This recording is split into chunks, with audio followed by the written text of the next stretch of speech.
que si quieren hacer una pregunta, lo pueden hacer durante la charla utilizando la función esta de levantar la mano. Y ya yo les aviso para que enciendan su micrófono y puedan hacer la pregunta. ¿Vale? Y bueno, y si no, como siempre, al final tenemos la sesión de preguntas y respuestas, que igual va a tener el mismo mecanismo. ¿Vale? Bueno, entonces, gracias Juan José por aceptar mi invitación. Y bueno, voy a compartir la pantalla a ver si me sale bien todo.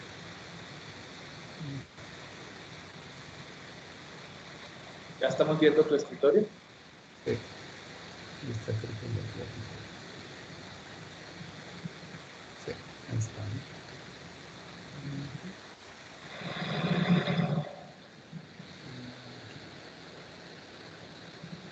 Listo. ¿Sí lo ven todo bien? Sí. ¿Sí, no hay problema? Perfecto. Bueno, más que nada, pues ante todo, quisiera darle las gracias a David Bermud por haberme invitado, obviamente al jefe de departamento Alberto, igual por la invitación. Para mí es un orgullo platicar con ustedes ahora. Yo me siento completamente identificado con el departamento de física, egresé allí, me formé allí y tengo muy, muy buenos recuerdos, ¿no? Yo para mí es la base de mi formación, el departamento de física. Aquí les voy a platicar lo que estamos trabajando, en lo que hemos trabajado y estamos trabajando ahora, en el caso del transporte micro y nano escala. Es una parte del trabajo y solamente lo voy a tratar de enfocar a ese tópico. Obviamente, si me pueden preguntar más a medida que vaya hablando, es un tema que a mí sí me hace fascinante y es un tema pues bastante complicado, pero pues ahí estoy platicando cómo me sale la presentación. Bueno, aquí la cuestión es, más que nada, no se está moviendo. ¿Qué está pasando? Ahí es el índice de la presentación es, voy a platicarles primero lo que son los fenómenos fotoinducidos. Ustedes todos saben física y saben que decir fotoinducido es demasiado general, o sea, realmente es una cosa que prácticamente no dice nada, pero aquí la idea más que nada es que voy a usar luz para inducir fenómenos, ¿no? Después voy a platicar un poco de lo que son las ondas térmicas y lo que nosotros hemos visto y lo que se ha visto y lo que se ha discutido en gran parte en la literatura sobre la interferencia de ondas térmicas. Después voy a hablarles un tema que a mí se me hace muy interesante, que es lo que yo le llamé aquí cavidades resonantes naturales, o sea, si yo tener un fenómeno físico que me genere una cavidad resonante de ondas térmicas, donde yo vea que ese fenómeno que se discutía pues es bastante natural.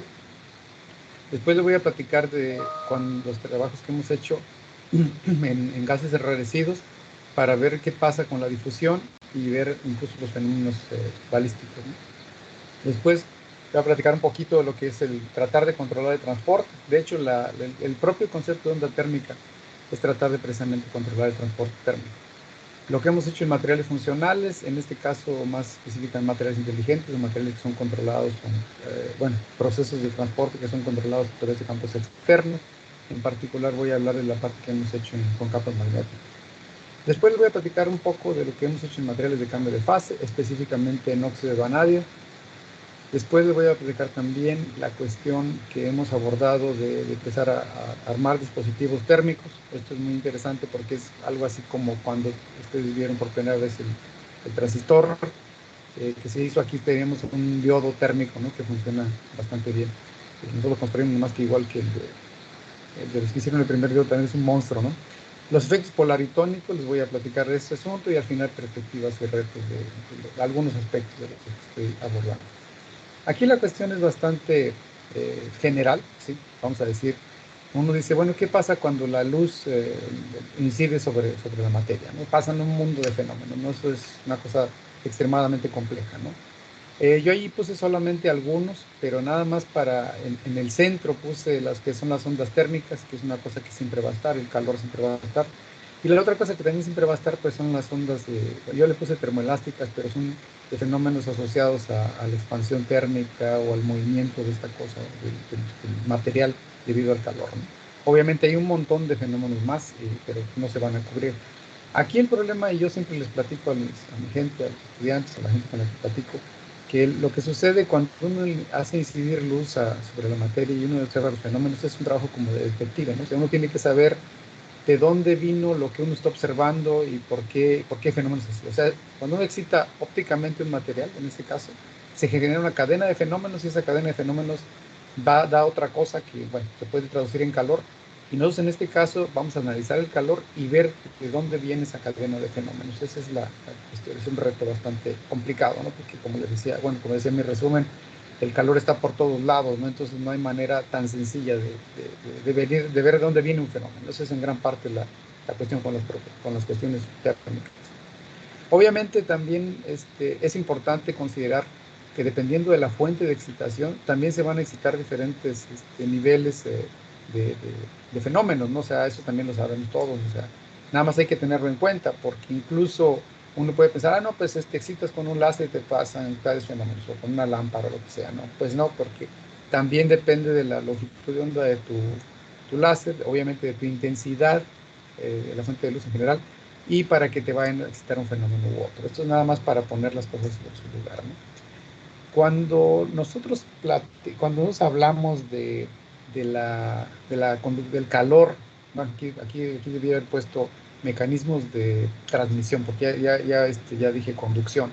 Cuando uno habla de calor, uno habla de manera un tanto genérica de tres fenómenos que son asociados básicamente a lo que es la conducción, que es precisamente cuando hay un mediador que me está transmitiendo la energía a través de movimiento, de vibración, bueno, tenemos ahí bastante, bueno, movimiento en este caso de partículas, por ejemplo, electrones o fonones, ¿no? Que también puede ser, bueno, no tan sencillo. Luego hay convección cuando estas cosas son un poco más macro, ¿no? Que se desplaza la masa, ¿no? Ya en forma. Entonces, y está el fenómeno de radiación. Entonces, esos tres mecanismos uno los usa de manera muy indistinta, pero siempre hay que tener en cuenta que esos fenómenos, la conducción, la radiación y la convección, siempre están involucrados de manera, pues prácticamente que no se pueden separar.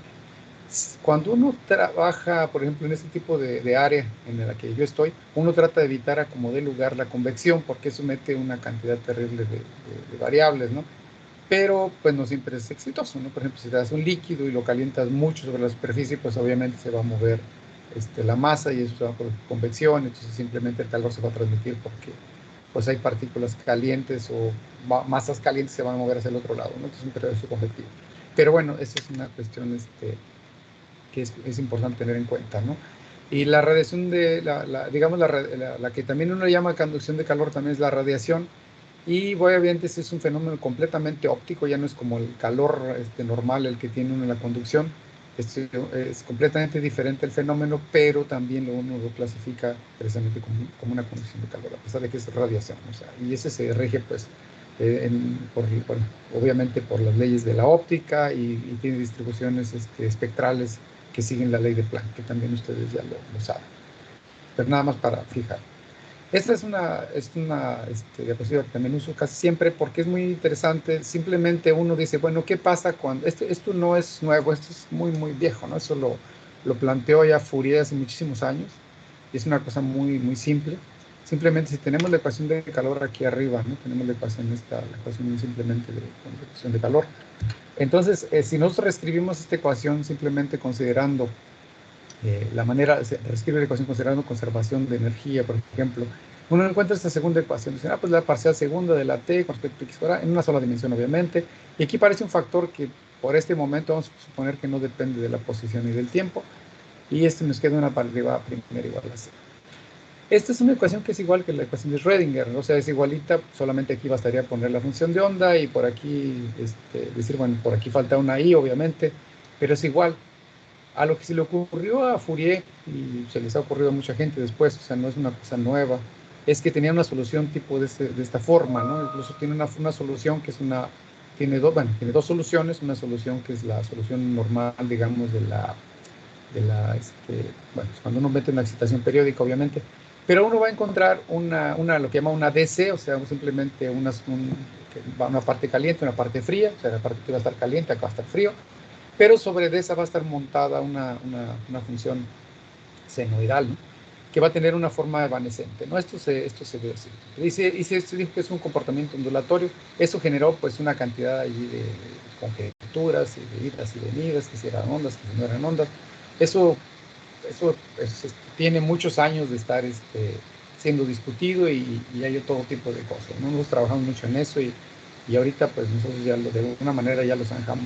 O sea, obviamente no es una onda en el sentido estricto, no tiene un frente de onda, no tiene la propagación libre que tiene una onda, no se le puede hacer, no considera la propagación instantánea, tiene un montón de defectos, pero tiene otras cualidades que les va a poder explotar, ¿no?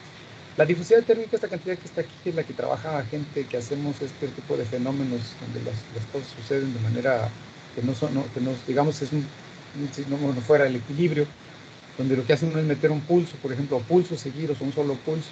Aquí está alfa, es la difusividad térmica, es una cantidad que me mide qué tan rápido se calienta o se enfría algo. Yo siempre pongo el ejemplo de la varilla, ¿no? La varilla de cuando uno está preparando carne asada, entonces tiene una varillita para mover la carne. Si esa varilla es de aluminio, pues se quema uno facilísimo, ¿no? Inmediatamente pones la varilla, te estás quemando, entonces tiene una difusividad térmica alta. Si pones una varilla de acero, pues no te quemas. Tienes que estar muy cerca de la fuente de calor. Entonces uno dice, pues tiene una difusividad baja, ¿no? Entonces, la difusividad térmica es la cantidad que me está diciendo cómo voy a alcanzar el equilibrio, ¿no? O sea, es una cosa bien interesante, ¿no? Y la conductividad térmica es la cantidad que aparece en el flujo, es la cantidad que me está diciendo cómo se cómo se están equilibrando las cosas entre una cara caliente y una cara fría. Entonces, todo el mundo en esta área dice que la difusividad térmica es una cantidad que mide las propiedades dinámicas y la conductividad es una propiedad que mide las estáticas. Obviamente, este es un decir porque pues, son cantidades que a final de cuentas están relacionadas a través de una ecuación, que es esta ecuación que está acá abajo, que dice que la conductividad térmica es proporcional a la densidad y calor específico, y la alfa, ¿no? Entonces, la difusividad térmica, ¿no? Y aparte hay otra cantidad que se llama la efusividad, que es la raíz cuadrada de K rho C. Esta cantidad nos mide precisamente qué tan rápido, por ejemplo, yo toco una superficie, cómo la voy a sentir. Por ejemplo, yo sé que en una habitación, por ejemplo, todos tienen equilibrio térmico, pero si toco madera, voy a sentir un poquito más caliente que si toco un pedazo de aluminio o de vidrio, ¿no? Yo voy a sentir diferentes temperaturas a medida que toco diferentes cosas. Esa cantidad lo que me mide precisamente es la manera como estoy intercambiando calor entre dos cuerpos.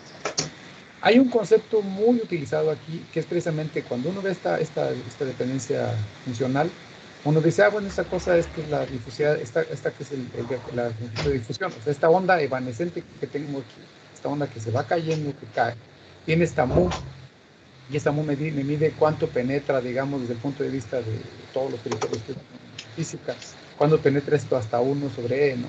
Y uno dice, pues esto simplemente es la raíz cuadrada de alfa sobre pi. Esto es muy importante porque alfa es la difusividad, ¿no? Entonces, si yo tengo un material de alta difusividad, la onda va a penetrar mucho y la frecuencia, lo que hago es subir aquí o bajar la frecuencia de modulación, también me va a gobernar eso. Entonces, es muy importante, la gente que vio esto, empezó a decir, entonces puedo de alguna manera jugar con con la variable, bueno, con la alfa ya no se juega tanto porque está dada por el material, pero podría hacerlo, pero podría jugar con la frecuencia y entonces encontrar una manera como hacer perfiles entre ellos. Aquí la tenemos a la onda evanescente, si se fijan tiene un corrimiento, se fijan aquí. Este corrimiento se debe a que yo tengo un impulso que estoy generando a través de un flujo de calor. Si lo estuviera generando a través de temperatura, o sea, por ejemplo, si tuviera aquí una celda Peltier o cualquier fuente de calor que no fuera flujo, esta fase se mueve. Esto es muy importante. Ahora, la función está evanesciéndose, la envolvente es lo que le llama uno la famosa onda térmica, y esta cosa está oscilando, ¿no? Entonces dicen, pues tenemos aquí la onda térmica y tenemos una especie de envolvente que sea la menos mu sobre X. Entonces, de alguna manera la gente dice, mira, el calor penetra solamente hasta una cantidad, ¿no? Lo demás prácticamente, como es una onda que evanesce muy rápido, entonces ya no penetra más adelante. Aquí está esta gráfica, es muy bonita también porque nos dice que si yo tengo diferentes materiales, por ejemplo, yo tengo el diamante como una difusividad térmica ya conocida, aquí no se alcanza a ver bien la S, pero es 10 centímetros cuadrados por segundo, es altísima, ¿sí? Aquí a mí me gusta mucho trabajar en unidades de centímetros cuadrados por segundo, porque precisamente le da uno cantidades sencillas en unos y cosas así, ¿no? Por eso hay gente que trabaja en otras unidades, pero a mí se me hace muy fácil, pero bueno, eso es cuestión de gusto. Entonces el 10 es el diamante, el 1 es los metales, el cobre, el aluminio. Y luego aquí también, por ejemplo, está el silicio, por ejemplo, el silicio, el que usamos, por ejemplo, los en semiconductores. Hay los semiconductores del orden de punto 1, por ejemplo, el arsenio de galio, está en punto 2, ¿no? Por ejemplo, ahora los cerámicos bajan 10 veces más, el vidrio baja otro factor, 10 a la menos 3. y los que están más abajo en la escala son los polímeros. Para empezar, dense cuenta que esta cantidad no varía mucho. O sea, digamos, estamos, bueno, 5 órdenes de magnitud, no es tanto. Acuérdense que las propiedades eléctricas es la locura, 10 a la 23 órdenes de magnitud, esa es la locura, o sea, cambian de un lado hasta otro, 23 órdenes de magnitud, ¿no? O sea, aquí son 5 órdenes de magnitud, entonces no es gran cosa. Entonces, esto da a entender de una vez que el proceso no va a ser tan sencillo, no es como, por ejemplo, cuando tenemos una propiedad eléctrica, que la parte eléctrica cambia mucho. Les puedo aumentarles unos ejemplos, cómo cambia la parte eléctrica y la parte térmica en un material que estamos estudiando. Pero lo que sí me está diciendo es que la función de difusión térmica está cambiando salvajemente desde cero, por ejemplo, hasta aquí, es una exageración, hasta 100.000 Hz, ¿no? 100 kHz. Entonces yo puedo controlar cuánto penetra esa onda térmica. Esto generó, desde hace muchos años, lo que le dieron a conocer como espectroscopía fototérmica o ciencias fototérmicas. Bueno, la primera de esas técnicas fue la famosa fotoacústica, pero esto fue, digamos, lo que dio el boom y lo que hace que esta técnica sea una maravilla, porque tú puedes ver cuánto penetra el calor en un material, y luego aparte, con la parte óptica, con esa parte óptica que uno cambia con la longitud de onda de la luz que incide en nuestra fuente de luz, pues uno cambia, como uno en beta, donde beta es el de absorción de la luz, uno puede cambiar de manera intencional, puede cambiar la longitud de penetración óptica y la longitud de penetración térmica. Entonces tiene una técnica mezclada, óptica y térmica. Y tiene otra ventajota, y es que este fenómeno tiene fase y tiene amplitud. Entonces tenemos dos señales, a diferencia de lo que pasa, por ejemplo, muchas veces en óptica. En óptica se tienen que hacer, por ejemplo, cosas más complicadas como isometría, o se tienen que hacer cosas así para poder encontrar dos señales. Es una cosa bastante conocida eso, ¿no? O, por ejemplo, holografía, ¿no? Para encontrar. Aquí tenemos señales, tenemos dos señales en cada experimento, por ejemplo. Una es la amplitud y otra es la fase, que no siempre es fácil comprender cómo viene cada cosa. Nada más.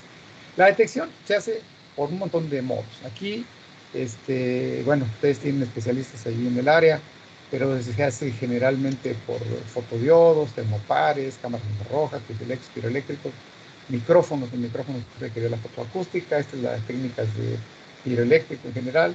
Termopares, pues sí se pueden usar, se usan más en técnicas de tipo Angstrom. Los fotodiodos es muchísimo para las técnicas ópticas, y las cámaras infrarrojas pues son una maravilla, pero para cosas más macroscópicas. Obviamente, ustedes me pueden decir, ¿y a poco nada más ahí se quedan? No, porque puede ser que, por ejemplo, ustedes trabajen en técnicas donde lo más importante es el cambio de índice de refracción, entonces ustedes tengan que incidir láseres y cosas. Vamos a ver una técnica así, para poder aumentar o de alguna manera pues, amplificar el fenómeno. Yo voy a hablar aquí básicamente de una técnica y al final de otra. Voy a hablar de lo que llamamos la cavidad de ondas térmicas. Es una técnica muy bonita, muy sencilla y bastante útil. Esta cavidad de ondas térmicas es simplemente, es tan trivial que no puede, es como todas estas cosas, ¿no? Pues, pasa igual en óptica, ¿no? Simplemente lo que hago es poner una placa y otra placa. Simplemente voy cambiando el tamaño de la cavidad. Aquí voy a poner mi simulación que tengo en Sillona, ¿no? Bueno, un dibujito con una animación. Entonces lo que hago es simplemente mover el tamaño de esta cosa. ¿Cómo lo muevo? Pues lo puedo mover de varias maneras. Lo más sencillo es poner un motor a pasos, programarlo y moverlo.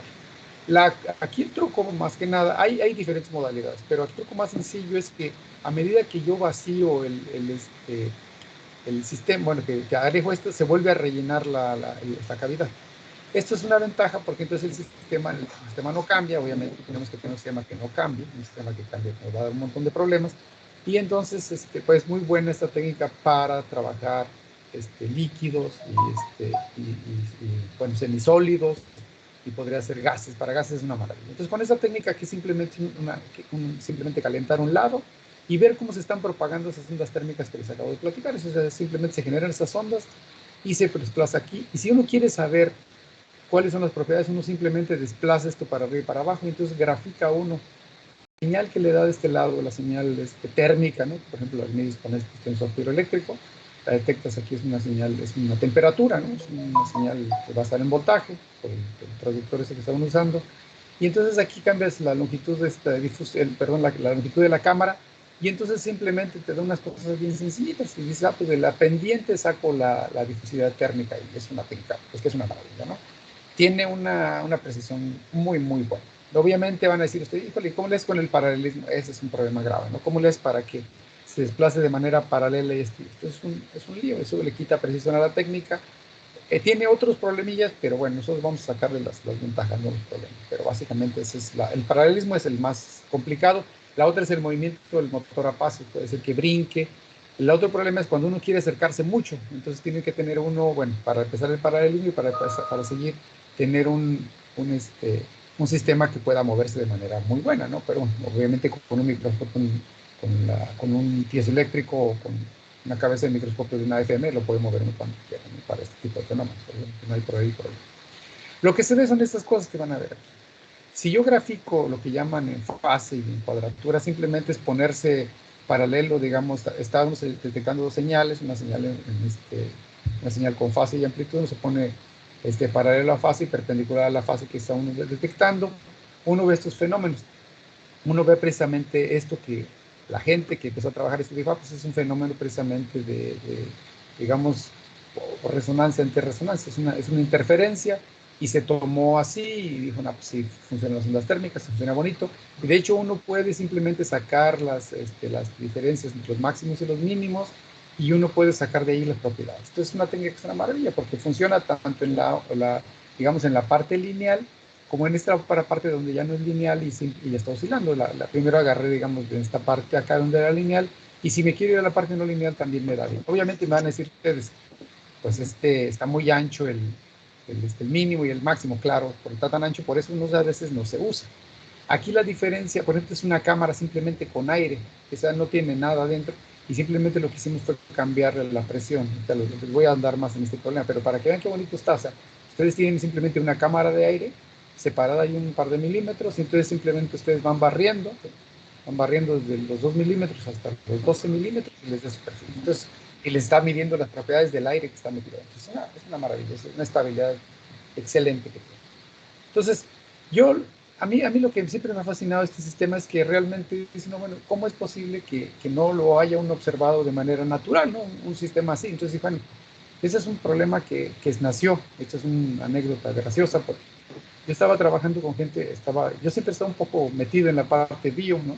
Y estábamos haciendo experimentos con San para hacer películas.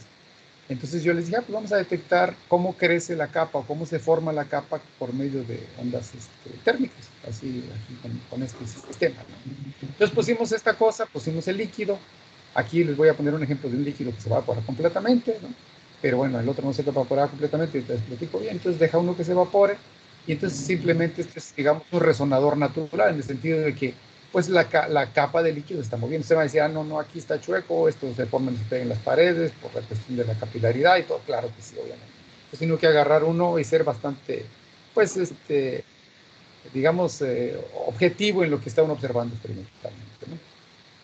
Entonces esa es la idea. Entonces tiene una capa, digamos, una resonancia natural, porque digo un resonador natural, porque aquí yo tengo la longitud de difusión que está fija, o sea, la longitud de difusión, acuérdense, me la está dando, a ver, acá está.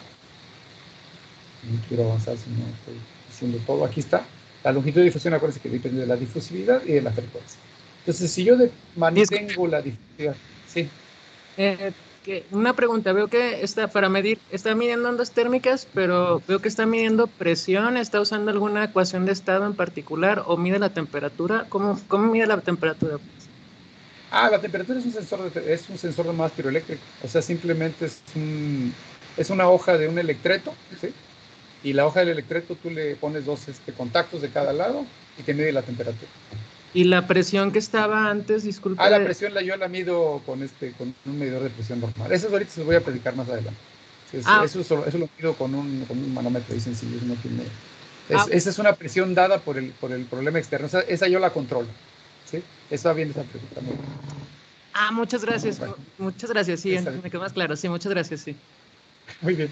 Bueno, estoy aquí, entonces digo, bueno, entonces, y a lo que observo es esto, ¿no? Cuando yo, este no es el mismo ejemplo que les puse allá porque el otro lo deseché, pero lo que yo veía era algo así, no sé, primero yo ponía la muestra, se caía la señal, luego después hacía un mínimo aquí, luego subía. Yo cuando vi esto por primera vez, yo me quedé horrorizado, dije, no puede ser, porque aquí esto estoy midiendo la temperatura, ¿no? Estoy midiendo aquí la temperatura, en este caso estaba midiendo con una señal acústica. Entonces dije, ¿cómo es posible que la temperatura baje, ¿no? Obviamente no está violando termodinámica porque siempre tengo, esta es la temperatura modulada, no es la temperatura completa, ¿no?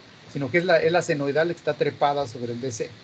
Entonces yo cuando vi esto me asusté, dije, no, ni lo voy a publicar ni nada porque está feísimo eso y no sé ni qué hice, ¿no? Y lo volví a repetir y hasta que dije, bueno, siempre me salía y dije, lo voy a hacer con líquido para que no me quede un remanente de, o sea, en el caso del quitosan, el quitosan simplemente es un material que es base agua con un ácido leve, como el vinagre, y entonces, entonces para que se separe bien, para que sea bonita la capa, entonces se secaba y se formaba una capa, entonces aquí la señal me quedaba por acá, ahorita se lo voy a mostrar.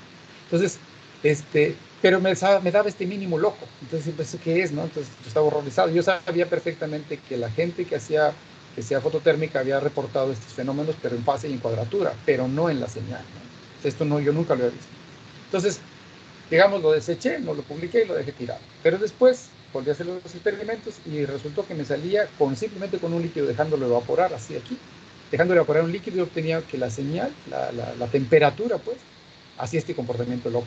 Aquí no me extrañaba, simplemente es una barrera térmica que se forma, ahorita les voy a explicar, pero ¿por qué canijos disminuye? ¿Y por qué regresa? Bueno, regresa porque el agua se evapora y tiene que regresar a donde venía, ¿no? Eso está fácil. Entonces empecé a hacer modelitos, con un estudiante muy brillante en aquel tiempo, Pablo Martínez Torres, ahora profesor en la Michoacán. Y entonces lo que empezamos a hacer es decir, bueno, ¿qué pasa si nos analizamos la longitud de difusión y qué pasa con el espesor de la capa de líquido? Entonces empezamos a hacer bueno, estos son simulaciones, entonces empezamos a hacer disminuir precisamente la capa dijimos, disminuir la capa en función del tiempo, y lo que encontramos es que justamente precisamente aquí lo estoy graficando así, es cuando se alcanza el tamaño de la longitud de difusión, se forma el mínimo. Esto fue para mí algo impresionante, porque de alguna manera estaba uno observando en la amplitud, ya no en fase, en cuadratura, estaba uno observando directamente, en un fenómeno completamente simple, estábamos observando la interferencia de ondas térmicas. Entonces lo que hicimos fue ponerme a pensar, dije, bueno, cuando no hay muestra, pues la señal está constante, ¿no? Cuando pongo la muestra, la señal sube. ¿Por qué? Aquí lo voy a poner. Porque yo estoy midiendo de este lado. Entonces, al medir de este lado, estoy midiendo por acá, estoy excitando por acá y midiendo por acá. Al poner esta cosa, yo estoy formando que el calor se me está yendo hacia atrás. Entonces, por eso la temperatura baja, ¿no? Está bien, lo entiendo. Pues la baja la temperatura, aquí lo entiendo. Cuando llego a la parte donde alcanza la MU, se hace la interferencia de las ondas, que es la única manera inteligente de explicarlo. Y luego, cuando ya la capa se hace muy delgada, la onda térmica empieza a pasar hacia el aire, ¿sí? Entonces la señal me tiene que empezar otra vez hacia allá, porque entonces tengo más rebote hacia atrás y entonces llego a un nivel alto. Entonces esa fue, digamos, antes ya entendí el fenómeno, pero sí tengo este fenómeno de interferencia de ondas térmicas. Y entonces ya dije, bueno, pues vamos a volver otra vez a lo que estábamos, ¿no? Entonces tomé este material famoso, este es un material que usan muchísimo en la parte por ejemplo, para hacer celdas solares, la gente que hace las células solares orgánicas, por ejemplo, o de perovskita. Este material lo usan porque precisamente forma capas muy bonitas por la carga que mantiene, entonces se forma una capa muy bonita. Y entonces lo que observé fue esto, ¿no? Si yo tenía, este es el material, bueno, los datos experimentales mostraban que justamente se formaba una curva, esta roja, que está acá, bueno, perdón, la negra que está acá. Y dije, pues no le estoy dando. Obviamente es parecidísima al primer quitosan que yo vi, ¿no? Entonces dije, no, ¿qué es lo que está pasando? Volví a hacer mis simulaciones, vi que no le estaba pegando. Dije, no, pues entonces ahora sí, tomemos en cuenta los efectos del menisco, los efectos que se pega a la superficie, de que el secado no siempre sigue una cinética, digamos, sencilla, lineal, sino que puede haber una cinética diferente cuando hay mucho secado, cuando hay poca material, ya precisamente me salió la curva esta roja, y entonces dije, ya entendemos, ¿no? Esta es la amplitud, esta es la fase. Como les digo, la fase siempre es más complicada de entender. Y después dijimos, vamos a hacer una cosa más loca todavía. Vamos a agarrar un material que ya estuviera diluido, por ejemplo, otra vez material PDT que ya está metido en una solución, y lo vamos a ir diluyendo hasta que alcancemos una dilución pues ya bajísima, ¿no? Y bueno, tomamos agua como la referencia, ¿no? Entonces cuando esté el agua, pues da esto.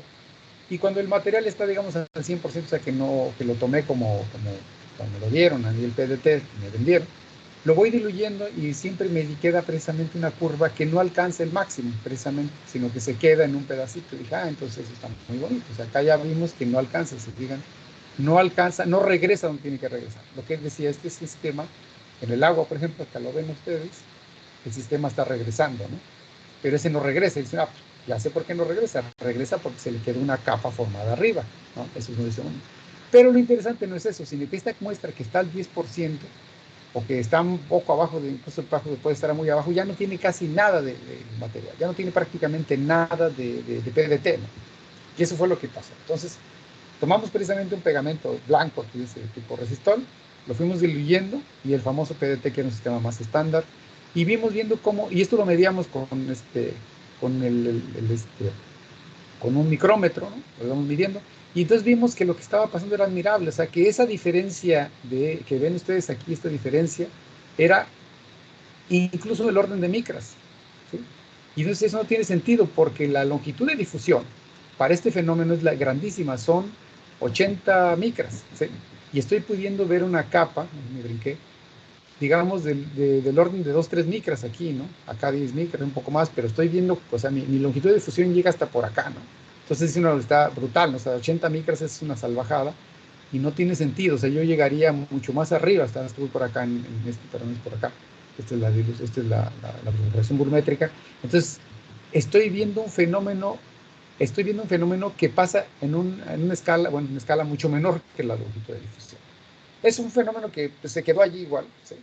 Lo dejé porque dije, bueno, igual pues no estoy entendiendo qué pasa, ¿no? Igual, ¿no? O sea, está bonito, pero no sé qué pasa. ¿Por qué estoy pudiendo observar un fenómeno que viola, digamos, el concepto de longitud de difusión? Digamos que toda la fototérmica dice, no, fíjate que tienes que tener a fuerzas un fenómeno menor a la longitud de difusión, mayor a la longitud de difusión para que lo puedas observar, porque si no tu sonda está más grande que lo que quieres medir, ¿no? Pero aquí no está pasando, aquí estamos midiendo cosas que están más chicas, ¿no? Bueno, aquí ahora sí que gracias a la pandemia, como ya no tenía en el laboratorio, dije, bueno, vamos a analizar qué pasa, ¿no?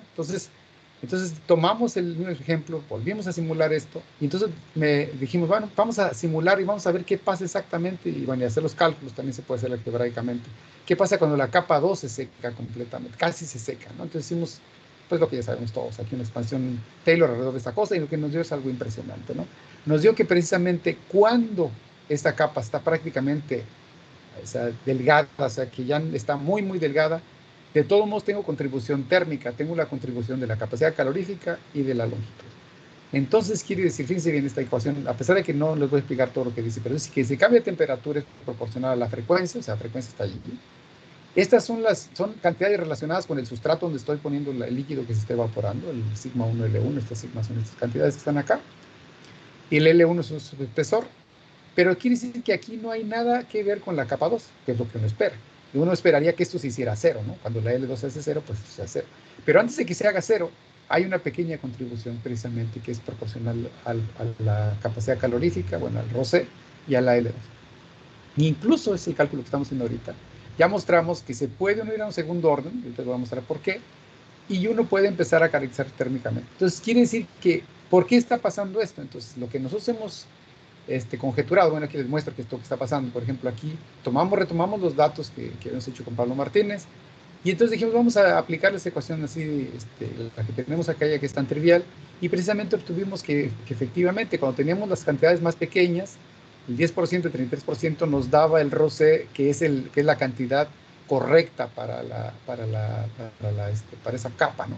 Después se empieza a desviar. Esta desviación nos dijo, pues vete a segundo orden, ¿no? Entonces, eso fue lo que nos pasó en este caso. En el caso del pegamento, ese resistor blanco, pues obviamente está más loco, porque pues, es material de menos buena calidad, pero igual está dando más o menos del orden, pero entonces ya lo hicimos, porque de alguna manera dijimos, pues entonces sí estamos pudiendo estudiar una capa con una longitud de difusión muy grande.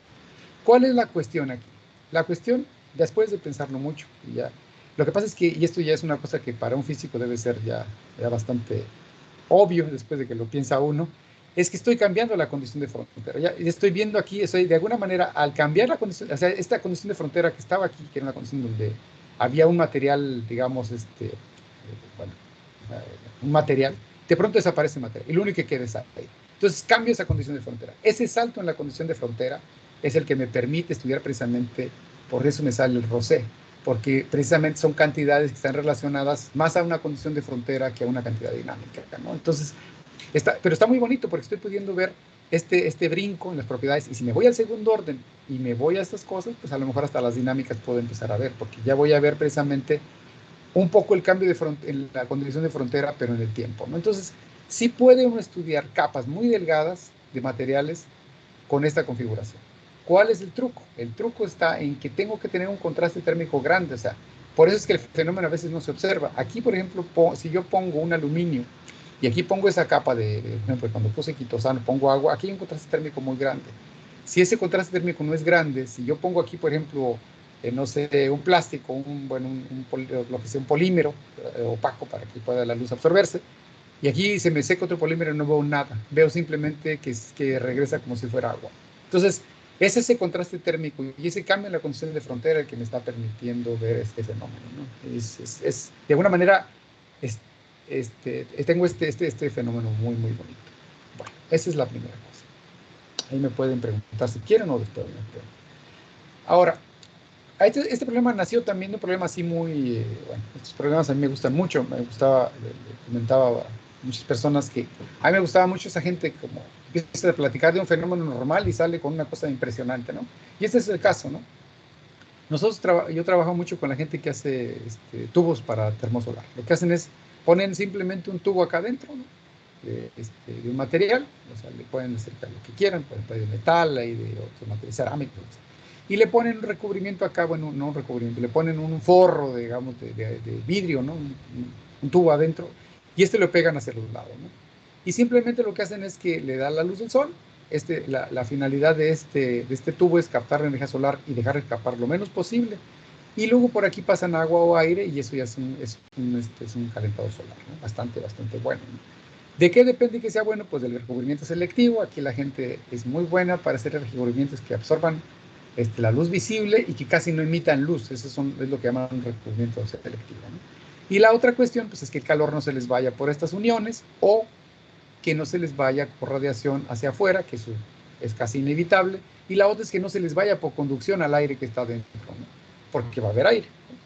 Entonces la gente pues le sacó el aire. Pero sacar aire y mantener estos famosos estos empaques y todo en buen estado, y más en que está dando el sol y en condiciones así, pasando agua y así, entonces un montón de cosas para lo que sirven estos tubos, pues es tremendo, ¿no? Es un desgaste terrible. Entonces lo que hacen es que pues le tratan de poner un vacío que no sea tan bueno, o sea, bueno, que funcione el tubo con un vacío que no es tan bueno. Sin embargo, se ha observado que para que estos tubos trabajen bien, o sea, se ha observado experimentalmente en el laboratorio y en las aplicaciones, que los vacíos tienen que ser bastante bajos, ¿no? Entonces, la pregunta que nos hicieron, la gente que trabaja en esta área, ¿cuál es el vacío que tengo que alcanzar para que no haya conducción por aire, ¿no? Bueno, entonces, ¿cuál es el vacío? Entonces, bueno, pues dijimos, pues vamos a estudiar simplemente. Entonces, como físico que soy, no me gusta, este problema está muy complicado, es un tubo cilíndrico, entonces mejor hago un plano, ¿no? Entonces dije, bueno, pues simplemente es el mismo resonadorcito. En un lado tengo el tubo, como quien dice, y en otro lado tengo un sensor y voy a ver qué pasa adentro cuando voy a bajar la presión, que es la pregunta que me hacían hace ratito, ¿no? Entonces, este es el mismo sistema, simplemente tengo calento de un lado y de otro lado detecto, eso es todo. Entonces, lo que hicimos fue precisamente hacer una cámara de vacío, ¿sí? En la cámara de vacío que nosotros controlamos, ¿no? Con una bomba turbomolecular, ¿sí? Alcanzamos vacíos del tamaño ahí hasta muy pequeñito y adentro metemos nuestro resonadorcito de ondas térmicas. Es simplemente esas dos placas que acerca a uno con su sensor piroeléctrico, todo esto está acá de este lado, ¿sí? Entonces tenemos nuestro sensor, lo metemos, tenemos todos los controles, es un tremendo lío porque hay que meter todo esto adentro de la cosa esta, eso nos llevó bastante tiempo de hecho. Pero el chiste es que funciona, ¿no? Entonces tenemos toda la electrónica externa, los controles para que el resonador se apaguen y apague, su amplificadorcito, todo está bien, o sea, funciona bastante bien. Y lo que observamos fue lo que les mostré hacer. Precisamente yo bajo la presión a mi gusto, ¿no? Ahí con el control, ¿sí? Y entonces voy viendo la resonancia de las ondas térmicas. Y digo, pues ya acabé, ¿no? Ya voy a decirles a estos cuates dónde tienen que hacer su vacío para ver qué pasa, ¿no? Y entonces tomé las ecuaciones estas que les mostré hace rato de las resonancias y caracterizamos el asunto y lo que encontramos fue esto que me dejó pasmado. Pero obviamente esto ya se sabía. Ahora, se sabía en el caso del calor que se conduce de manera no modulada. No estamos aquí hablando de modulado, porque este calor ya no es el mismo calor que se transmite en un sistema en DC, que le llamamos nosotros, ¿no? Y nos da precisamente que la conductividad térmica, bueno, primero la difusividad, imagínense que lo que pasa. A medida que voy bajando la presión, ¿sí? La difusividad térmica empieza a subir. ¿Qué es esto? ¿No? ¿Cómo es posible? Entonces quiere decir que empiezo a tener que el equilibrio térmico se alcanza más rápido, entonces quiere decir que de alguna manera pues estoy tirando el calor peor, ¿no? O sea, me está funcionando mal el vacío. ¿Y qué es lo que está funcionando acá mal? Pues es que al hacer esto uno calcula precisamente mides la conductividad térmica y resulta que la conductividad térmica se mantiene constante. O sea que el flujo es constante, o sea que no hay para dónde hacerse. O sea, en el régimen en el que estamos aquí, de 60 milímetros de mercurio, hasta los torros, hasta 45, pues no hay nada que hacer. O sea, simplemente todo el calor que atrapes lo vas a tirar, básicamente. El flujo de calor va a ser prácticamente el mismo y la difusividad térmica incluso está creciendo. O sea, estoy de alguna manera tirando lo que estoy obteniendo de la conversión termodinámica. Y aquí se ve bien claro también lo que estoy diciendo. ¿Qué es lo que está pasando? Pues lo que está pasando es que uno dice, bueno, si sacaron una de las ecuaciones sencillas de la teoría cinética de los gases, decimos, lo que está pasando es que la conductividad térmica es esta expresión así de lo más simple, ¿no? Pues estoy haciendo que decrezca la n, pero al mismo tiempo me está dividiendo la trayectoria libre media. O sea, ¿qué es lo que estoy diciendo? Pues lo que está sucediendo es que estoy sacando moléculas, estoy entonces haciendo que la molécula llegue más rápidamente de un lado a otro, y entonces de alguna manera pues al llegar más rápido de un lado a otro, pues entonces crece su difusividad y entonces, bueno, y su conductividad crece, entonces no sirve para nada hacer el vacío, ¿no? Entonces, la conclusión era esa, ¿no? Entonces, bueno, ¿qué podemos hacer? Pues ir más abajo, ¿no? Ir abajo de 45 torr, ¿no? Pero ¿qué pasa si vamos abajo de 45 torr? Entonces aquí primero les muestro una gráfica de lo que uno sabe de la teoría cinética de los gases, qué pasa, y uno ve precisamente que lo que está pasando es que cada vez algunas moléculas llegan de un rápido a otro muy fácil, pero si uno alcanza una presión muy baja, mucho más baja, entonces las moléculas llegan de un lado a otro simplemente así nada más, ¿no? Se calientan a un lado y llegan de otro lado. Entonces es lo que llaman el régimen balístico. Pues entonces ya de alguna manera estás empeorando acá, por ejemplo, en este caso empeoraste tu conductividad, pero acá ¿por qué puede ser que mejore? Puede ser que mejore porque ya no tienes casi portadores de calor, que en este caso los portadores de calor son las moléculas, ¿no? Y entonces precisamente estos cuates, por eso bajando tanto, pueden ir y bajando mucho y llegar acá. Esa es la parte, digamos, de ingeniería. Pero en la parte de física está más interesante, porque entonces quiere decir que yo tengo fenómenos aquí, donde los fenómenos esos que les llamamos de nanoscala, en este caso ya nanoscala, se están presentando aquí con un sistema bien sencillo. Tengo un sistema que simplemente es una cavidad de gas, ¿no? Separada por 1 milímetro. Y entonces estoy observando fenómenos que son los fenómenos en nanoscala, los fenómenos balísticos, transicionales, toda la cosa. Y todo lo vemos precisamente de las trayectorias libres medias divididos entre la longitud de la cavidad, que es lo que llamamos el número de Knudsen. Y entonces hicimos los experimentos completos, ¿no? No nada más el régimen el difusivo, que es donde trabaja precisamente la teoría, ¿no? Sino que nos corrimos hasta este régimen e incluso llegamos al régimen balístico, ¿no? Y vemos precisamente que la amplitud de la señal cae brutalmente, pero esto ya es salvaje, porque aquí ya prácticamente no hay moléculas, y sin embargo seguimos viendo señal. O sea, quiere decir que la técnica, el resonador de las térmicas es increíble, o sea, tiene la capacidad de detectar desde cuando está lleno de aire adentro, le bajas la presión en ese régimen, y en este régimen que incluso unas cuantas moléculas van de un lado a otro de la cavidad, las puedes detectar. Y no nada más eso, sino que aparte hay un remanente aquí que ya prácticamente estoy seguro que no llega a nada, y sin embargo hay un remanente. Esto fue una cosa muy bonita que hicimos. Acuérdense, aquí es el calor modulado, no es el calor, esos son, digamos, pulsos que están entonces serían como chorros de moléculas, ¿no? Que están viajando de un lado a otro.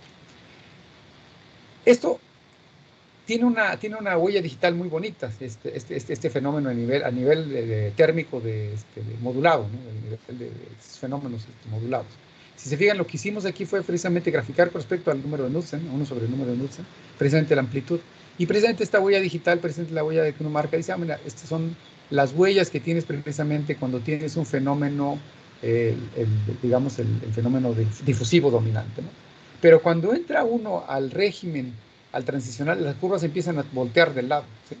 Se cambia completamente el régimen, y el régimen ahora se tuerce y se va del otro lado. Entonces uno puede identificar cuál es el tipo de régimen que tiene uno al transmitir el calor, en este caso modulado, simplemente por la curvatura de estas cosas. No es una cosa increíble, ¿no? Porque pues estamos observando un fenómeno que pasa a una escala muy pequeña, o bueno, tiene una precisión muy grande este aparatito, que nos está permitiendo ver fenómenos, pues precisamente ya estamos hablando de la nanoescala, ¿no? Y la otra cosa increíble es que tengo este remanente, entonces quiere decir que hay otro fenómeno ahí metido. Y obviamente se acuerda uno de lo que estuvimos platicando al principio, y es que seguramente es radiación, o sea, el sigma T cuarta, esa temperatura que está, la radiación que está saliendo de la placa que está siendo calentada por el láser, la estoy observando. Y ese precisamente es el siguiente paso que vamos a dar. Entonces, aquí llegamos a esta conclusión que podemos ver. Esto nos hizo entender un montón de cosas, pero bueno, les voy a retomar después voy ahorita a cambiar un poquito de tema. La idea original era, bueno, cuando empezamos a platicar aquí, era cómo puedo yo controlar el transporte de calor, ¿no? En este caso, micro, nanoescala, ¿no? Una cosa que la gente ha dicho, bueno, ¿por qué no metes simplemente, haces una mezcla de dos cosas y le metes una cosa de alta conductividad térmica en este caso, y bueno, en eléctrica funciona de maravilla. Y, por ejemplo, y luego los mezclas y ves qué pasa. Y la verdad es que no pasa gran cosa. O sea, si yo mezclo una cosa de alta conductividad y baja conductividad, lo que pasa es que sale un sistema ahí que no es tan bueno, ¿no? Entonces la gente empezó a conjeturar por qué no empezamos a orientar. Orientamos. Pero ¿cómo orientas? Tú puedes orientar partículas con campo eléctrico, las puedes orientar con campos de diferentes tipos, pero una manera más bonita sería precisamente meter el sistema, las partículas grandes de alta conductividad, meterlas con partículas pequeñas orientables, porque eso me daría cierta velocidad de cambio, ¿no? Entonces, vamos a ver eso. Entonces, otra vez usando el resonador, pero aquí lo metimos otro reto más grande.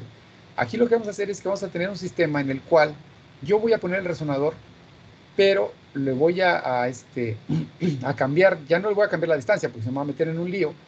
Le voy a cambiar precisamente las condiciones a este líquido. Voy a hacer que este líquido se vuelva, digamos, que esté orientado y no orientado. Entonces voy a usar este resonador. Entonces, lo que hicimos fue precisamente usar fluidos magnéticos, en este caso, por ejemplo, son nanopartículas, por ejemplo, de 10, 20 nanómetros, puede ser menos, 5 nanómetros, por ejemplo, magnetita, ¿sí?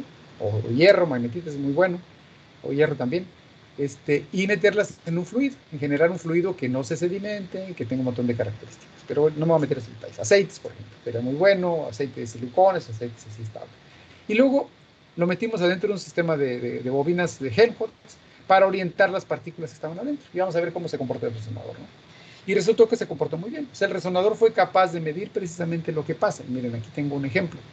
Yo, por ejemplo, tenía aquí, este es un ferrofluido con partículas de 10 nanómetros. Estas son las partículas que están metidas en ese líquido. Queroseno es el solvente. Ese es, bueno, es el queroseno normal. Y le metimos partículas de 2 a 4 micras de diamante, ¿no? Entonces, dijimos, vamos a ver qué pasa, ¿no? Entonces lo pusimos en el resonador a frecuencia fija, ya no vamos a cambiar el tamaño, no vamos a usar esa característica. ¿Y qué pasa al encender el campo? Vimos inmediatamente que esta cosa brincó, pero locamente, ¿no? Se salta. Entonces, ¿qué es lo que pasa? Estamos viendo la orientación, ¿no? Y entonces dijimos, bueno, vamos a seguir, vamos a meter otro campo. Entonces, fuimos metiendo campo, y hasta que alcanzamos aquí un tamaño muy grande. Estos campos no son muy grandes, son campos realmente chicos, ¿no? O sea, realmente con unas bobinas normalitas se alcanzan, no son campos así brutales de 10.000 grados, no, son 700 grados ahí, ¿no? Y luego, o sea, cualquier imán de esos que pues, están de ahí circulando alcanza esto. Pero esto no es un imán, es una bobina, para que tenga el campo uniforme, ¿no? Y entonces lo apagamos y ¡pac! Se regresa. Esto precisamente, esto está muy bonito, porque entonces quiere decir que tiene comportamiento paramagnético. El material simplemente, de hecho, es súper paramagnético porque pierde la propiedad que tiene. O sea, yo meto el campo y entonces se pierde la propiedad y el material se desorienta, pero no regresa su valor. Eso quiere decir que se quedó parcialmente orientado. Medimos precisamente en función de la fracción de volumen y pudimos ver precisamente que podíamos decir, bueno, si yo tengo 0, ¿cuánto crece la conductividad térmica? La conductividad térmica crecía, pero no crecía tanto. ¿Por qué no crece tanto? Oye, pues si le pusiste diamante, y como diamante no hay dos, ¿no? Y pues le pusiste un montón, hombre, ya de sacar por el punto 4, acá 6, 5, ¿no? Entonces no está creciendo mucho. ¿Qué es lo que está pasando? Pues obviamente, en gran parte lo que pasa es que este es un fluido, los fluidos son muy malos, a pesar de que tiene magnetita, por ejemplo, en este caso, ¿no? Entonces, no hay manera de que sea sencillo. Entonces, este es hierro muy magnetito. Entonces, hicimos un sistema diferente. Entonces, vamos a agarrar un sistema que esté al otro extremo, que tenga que sea bien viscoso, y vamos a meterle lo mismo, ¿no? Y otra vez observamos que brincó, y luego sí, pero está viscoso, entonces igual regresa y va, pero no regresa tanto. Aquí lo que queríamos hacer precisamente era un material que se quedara orientado, ¿no? Y efectivamente, nomás que aquí le corté, lo dejamos allí y se quedó 10 horas orientado. Entonces teníamos un material que se quedó orientado, y esto tenemos un resultado pues muy bonito, y este es un chiste, porque son partículas carbonil y hierro, esto es prácticamente hierro, nada más que están recubiertas con unos carbonos para que no se oxiden, y entonces de alguna manera uno tiene un sistema bien sencillo y tiene precisamente las más características. A medida que yo aumento la concentración, pues va aumentando la conductividad, ¿no? En este caso la difusividad. Entonces está funcionando bien, ¿no? Entonces está funcionando de maravilla. Bueno, aparte el material cambia de viscosidad. Este es un problema, pero pues esto es, bueno, es una cuestión más que un problema, porque es un material que le llaman un magnetorreológico. Bueno, entonces pudimos eso, entonces funciona bien. Pero teníamos el problema de que no hacíamos crecer mucho la conductividad, ¿no? Entonces, ¿qué hicimos? Pues nos fuimos al extremo, ¿sí? Sí, sí, sí. ¿Una pregunta o qué? Hola Arturo, buenos días, bien, bien, gracias. ¿Qué tal? ¿Cómo estás? Sí, ¿qué pasó? Bueno, bueno, Me no hay imagino todo pregunta. el día. Sí. A mí sí me hace que sí. Claro, pero ya lo silencié. Puedes seguir, Juan José. Muy bien. Bueno, entonces lo que hicimos fue, dijimos, pues tenemos un material con, vamos a agarrarnos pues ahora sí el más largo de todos, ¿no? Una nanofibra de carbono, y así, pues que esté largota y vamos a meterlo en el ferrofluido, ¿no? Y efectivamente lo metimos. Vivimos precisamente qué tanto tiempo. Entonces metíamos campo, lo apagamos, metíamos campo, lo apagamos. Y entonces decíamos, pues se está orientando, lo podemos ver con experimentos ópticos, que también ahorita no se los voy a presentar, pero con óptica se puede ver bien que se están orientándose con interferencia, con experimentos de transmisión de luz. Y entonces vimos que efectivamente cuando yo metía la fracción, justamente me daba que cuando yo aplicaba el campo perpendicular bajaba con respecto a cuando uno aplicó el campo, y que el otro crecía. Y es un resultado impresionante, porque ahora sí tengo que la conductividad térmica yo la puedo cambiar. Acuérdense que la conductividad térmica no cambia muchísimo, ¿sí? Pero aquí sí cambia mucho, de 2 casi a 6, ¿no? Te cambia 3 veces. O sea, cambiar 3 veces una propiedad y es un material completamente pues, reversible. Bueno, aquí van a decir ustedes, bueno, regresa a los 250 segundos, pues, pero regresa, ¿no? Entonces ustedes tienen material que pueden hacerlo regresar. Entonces tenemos esta propiedad. Pero tuvimos que meter fibras muy largas y adentro de un fluido donde las partículas, porque por eso contestan muy rápido, porque son muy pequeñitas.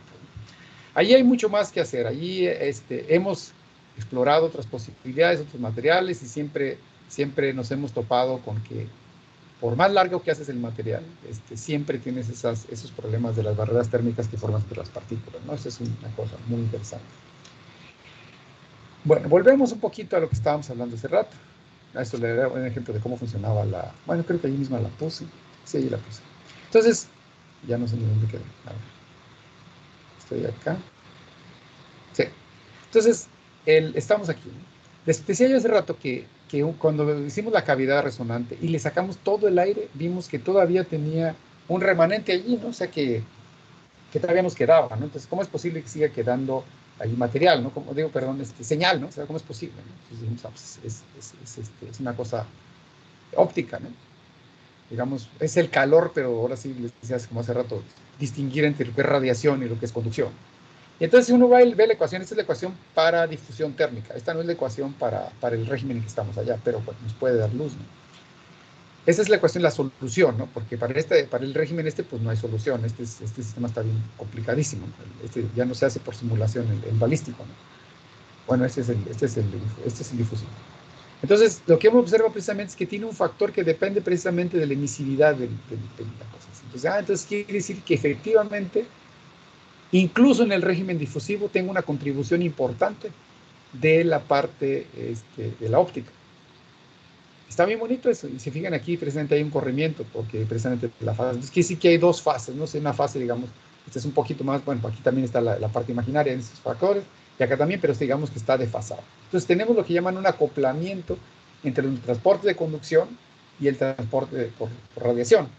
Y la gente dice, híjole, es una desventaja horrible, pero puede ser una ventaja, puede ser una desventaja. Aquí lo vamos a tomar a nuestro favor, ¿no? Entonces tomamos el resonador, y entonces dijimos, vamos a tratar, primero tratamos de desacoplarlo, pero cuando vimos que no lo podíamos desacoplar, pues vamos a utilizarlo, ¿no? Vamos a tener una cámara la caracterizamos con aire y luego ya después que sabemos cómo contesta con aire, pues ya nada más hacemos la parte óptica, ¿no? La parte de radiación.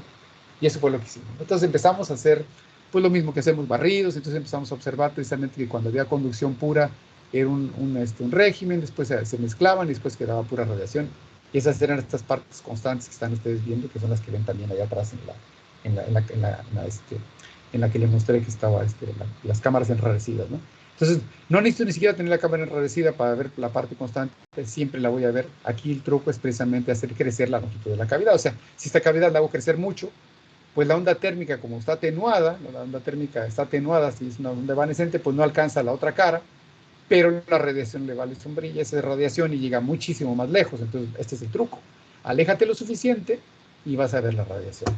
Así de fácil. Entonces, no necesitas ni siquiera complicarte la vida. Si te alejas lo suficiente, vas a ver la radiación, porque la parte de la onda térmica está atenuada y la radiación no se atenúa. Ese es precisamente el truco.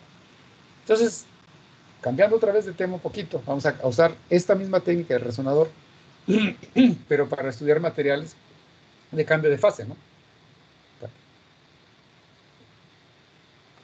¿A qué le llamamos materiales de cambio de fase? Aquí esta es una definición muy genérica, pero que tiene pues ya algunos años surgiendo como un área de investigación, ¿no?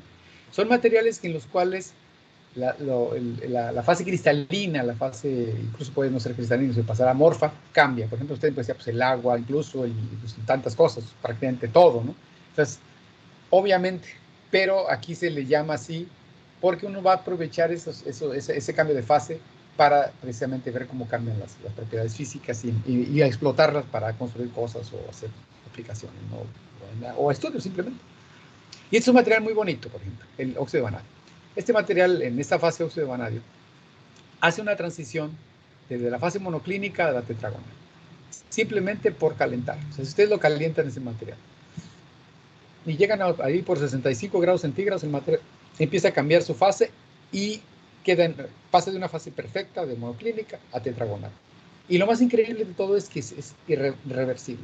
Y pueden hacer esto un montón de veces, ¿sí? O sea, es la locura.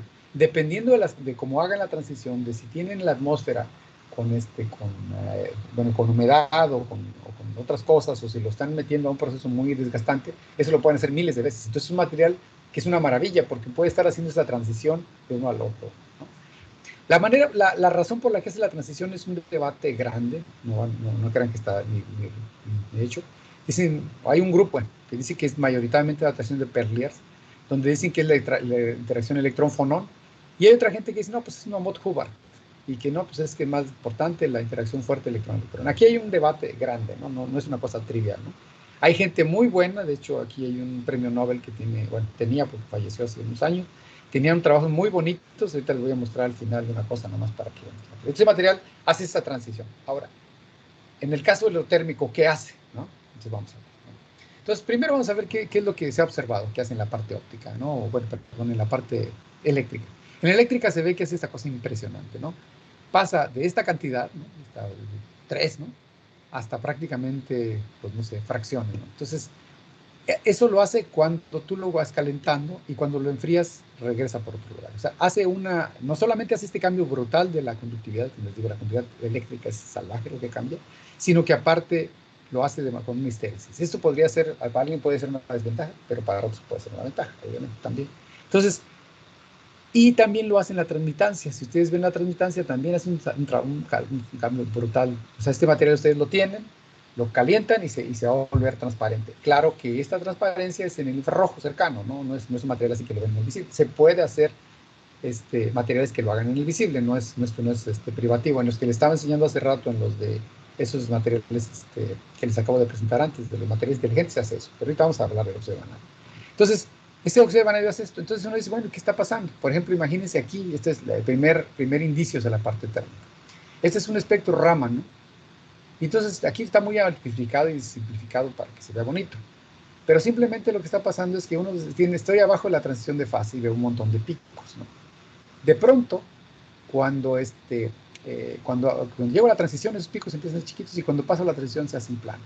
Entonces la gente dice, entonces estoy pasando, bueno, aquí se dice, estoy pasando de ser un aislante a ser un metal, ¿no? Y acá igual, ¿no? Estoy pasando entre un metal. Y desde el punto de vista de Raman también, estoy pasando de un material semiconductor a un metal. Entonces, allí dicen, ah, bueno, ¿qué significa eso para la parte térmica? Para la parte térmica significa entonces, los materiales aislantes tienen una emisividad, ¿sí? La cantidad de calor, bueno, la emisividad que aparece en el sigma T cuarto de la ecuación de Boltzmann, precisamente esa que aparece afuera, esa es muy grande, y la que aparece en los aislantes, y en los metales es prácticamente nula, ¿no? Entonces, esto me está dando a entender que cuando yo mida la emisividad, entonces voy precisamente a pasar de muy grande a muy pequeño. Entonces nosotros hicimos lo mismo que teníamos ahí, otra vez tomamos nuestro resonador de ondas térmicas, lo tomamos allí, hicimos la cavidad otra vez, lo mismo, con aire. Ahora ya no nos interesa si tiene aire o no tiene, porque al principio pensamos que teníamos que sacárselo, y entonces medimos precisamente cuál era ese remanente de lo que les decía yo hace rato, ¿no? O sea, este remanente que tenemos acá, ¿no? De cuando uno sube la frecuencia, por ejemplo, o aleja suficiente el sistema. Entonces, alejábamos suficiente esta cosa, medíamos esa señal, y ya sabemos que es la emisividad. Este es un sistema excelente para medir, porque esta cavidad pues está metida dentro de una cámara. Esa cámara le puedo cambiar la temperatura tranquilamente, puedo cambiar la presión, puedo cambiar lo que yo quiera, y entonces puedo medir. Y lo que observamos fue lo que van a ver ustedes aquí. Precisamente observamos que bueno, es la amplitud, ¿no? La amplitud, cuando caliento, va por esta curva y luego regresa por esta curva. Tiene fenómeno de Histérisis. Estas son muestras, aquí tengo que hacer una pausa, de materiales de óxido de vanadio, ¿sí? Esclarecidos por ablación láser. Tienen del orden de 100, 200 nanómetros, dependiendo de la muestra. Sobre zafiro, tenemos también sobre vidrio y sobre silicio, ¿no? Eso los hacen en Francia. Son materiales de muy buena calidad, porque este óxido de vanadio es bastante temperamental y no se quiere dejar crecer nunca en la fase VO2, siempre se mete en otras fases. Aquí la cuestión es que quede lo más puro posible, ¿no? Entonces, esas muestras precisamente la pegamos en una cara del resonador, ¿sí? Pegamos acá en la cara del resonador precisamente, y entonces aquí está, la pegamos en la cara del resonador y vemos precisamente cuál es su emisividad. Y efectivamente, bueno, en este caso su señal. Vemos la señal cuando está suficientemente alejado para que los fenómenos térmicos no nos vengan a molestar y no nos queden los ópticos, y vemos precisamente los cambios en la fase. De allí, como ya tenemos nuestros sistemas para las ecuaciones, podemos sacar la emisividad, o sea, la cantidad de emisividad que aparece en la ecuación que les mostré arriba, con la temperatura. Y precisamente sabemos que la emisividad precisamente se comporta así como bueno, no cambia tanto como las propiedades ópticas, pero cambia bastante. Si ustedes agarran una cámara infrarroja, ¿no? ¿Sí? Y la ponen ahí enfrente, van a ver lo que les estoy mostrando. Esa es la muestra como viene, ¿no? Entonces la muestra la pusimos y la fuimos calentando. Entonces a medida que se calienta, pues se ve más. Pero a medida que llega a esta temperatura, por acá, empieza a parecer como que se esconde, ¿no? O sea, precisamente como que se empieza a enfriar, y no está desierto, está caliente, está a 85 grados centígrados. O sea, precisamente porque su emisividad está bajando, ¿sí? Igual acá, esta es todavía más increíble, ¿no? Esta la va subiendo, y a medida que va subiendo, a pesar de que está más caliente, 85 grados, ya parece incluso más fría que esta. Este es precisamente lo que están ustedes viendo acá, que las muestras precisamente se van a ver calientes, y a medida que van a pasar acá. Entonces aquí la imaginación se puede volar, ¿no? Ustedes pueden decir, puedo hacer cosas para invisibilidad, 65 grados no es gran cosa, puedo hacer cosas militares que tanto le gusta a mucha gente, puedo pintar el motor de óxido de vanadio, ¿no? Y entonces aparentemente pues ahí no va nada, ¿no? Porque está frío, ¿no? Entonces se puede incluso dopar el óxido de vanadio. Nos hemos trabajado en eso, dopándolo con tungsteno, y le pueden bajar la temperatura muchísimo más, como hasta 40 grados, para que pueda hacerlo. Y hay gente trabajando incluso en más baja temperatura. Estos ya son ejemplos de lo mismo, ¿no? De cómo podemos controlar. Esto es para diferentes muestras, diferentes espesores. Aquí solamente se las muestro para que vean. Aquí hay un fenómeno muy bonito que les voy a platicar. Bueno, entonces, fíjense bien, aquí se hicieron los experimentos, porque hay unas cosas aquí que son muy interesantes, que dicen que no toda la muestra hace de manera simultánea la transición. O sea, que si ustedes tienen esa muestra plana, que no todo la parte esta de los granitos que están sobre la muestra, porque son como granitos, no todos hacen la transición al mismo tiempo. Ya estoy quedando ronco. Bueno, entonces la cuestión es que si uno va y toma si uno corta la transición y eso se regresa antes o regresa después, por ejemplo, dicen, no, pues voy a regresar, tienen ustedes esos lazos estéresis que se cierran antes, o sea, que yo puedo acortar o cerrar el lazo de estéresis, o sea, que no está haciendo, o sea, precisamente lo que estoy diciendo, que no todo se hace al mismo tiempo, precisamente eso es lo que indica, ¿no? Y aquí lo están viendo, ¿no? Bueno, no lo van a ver aquí porque no tengo todo el trabajo de este señor, el Sebail, el profesor Sebail que ya falleció. Ellos hicieron un microscopio que trabajaba precisamente con unas técnicas parecidas a las que yo tengo, donde hacen imágenes a tiempo real. Él hace imágenes, yo no hago imágenes. Pero con microscopía a medida que iluminan con un láser, ¿no? Entonces van viendo precisamente los granitos y van viendo cómo va cambiando. Entonces uno dice, entonces quiere decir que no todos cambian al mismo tiempo. Y efectivamente, por ejemplo, en esta parte de la transición, unos ya cambiaron y otros no han cambiado.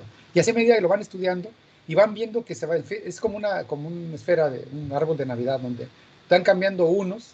Claro que sería un árbol de Navidad donde van cambiando unos y luego al final cambian todos. Entonces, la transición no es completa. Es como un sistema granular, ¿no? Un sistema granular donde unos cambian y otros no cambian. Precisamente por esa es la explicación de este fenómeno de los lazos de estéresis nucleares. Esto también le dice a uno que aquí hay muchísimas cosas que hay que entender, ¿no? Realmente aquí el transporte de grano a grano, pues el transporte de calor, pues necesita ser entendido.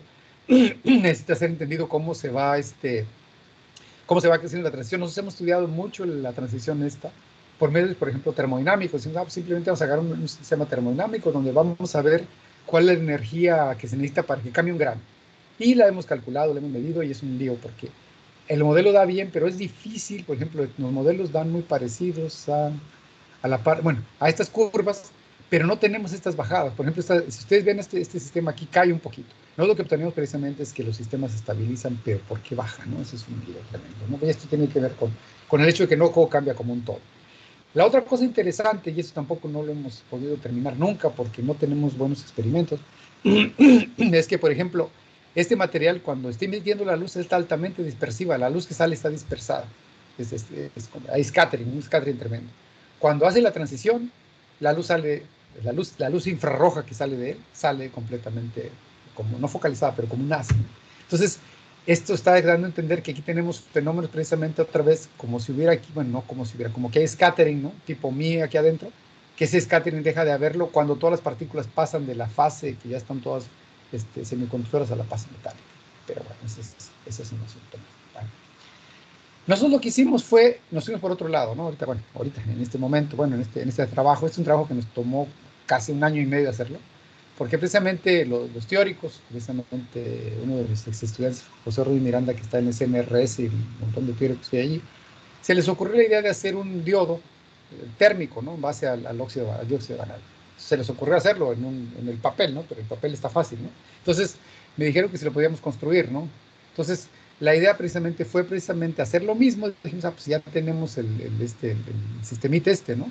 Pues vamos a hacer lo mismo. Claro que ahorita este diodo tiene que funcionar, bueno, para empezar, que funcione en DC, o sea, no podemos usar nuestro resonador en AC, que es muchísimo más limpio, porque esto es, precisamente ustedes saben que están todas las técnicas Loquín para limpiar señales. Aquí no va a haber Loquín, ni va a haber nada de eso, ¿no? Entonces, lo que hicimos fue hacer un diodo. Entonces, lo que hicimos fue poner esto adentro de una cámara de vacío, le pusimos 2 celdas Peltier, una cada uno, para controlar la temperatura. Esto lo controlamos el vacío, porque aquí sí tiene que haber vacío, porque si no, ahí sí la conducción al aire nos va a meter un tremendo lío. Y bueno, armamos todo un sistema grandísimo. Ahí es un monstruo aquí, o sea, bueno, tiene una bomba en un lado. Debería traer una foto, pero es del tamaño la cámara de vacío mide como medio metro, ¿no? Entonces es un diodo térmico, pero es un monstruo, ¿no? No sirve para meterlo, no se quiere meterlo. Se supone que es para microelectrónica, así es que ya imaginarán, ¿no? Entonces, la cuestión es que el diodo funciona. ¿Y cómo funciona? Funciona que yo pongo precisamente en una de las caras pongo el óxido de vanadio y en la otra cara pongo el sensor, en este caso de flujo, puede ser otra cosa.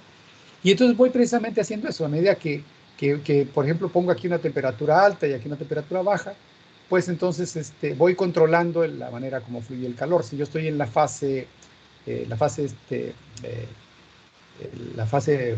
llama esta? Aislante, voy a tener precisamente una gran emisividad. Si estoy en la fase contraria, en la fase metálica, tengo baja.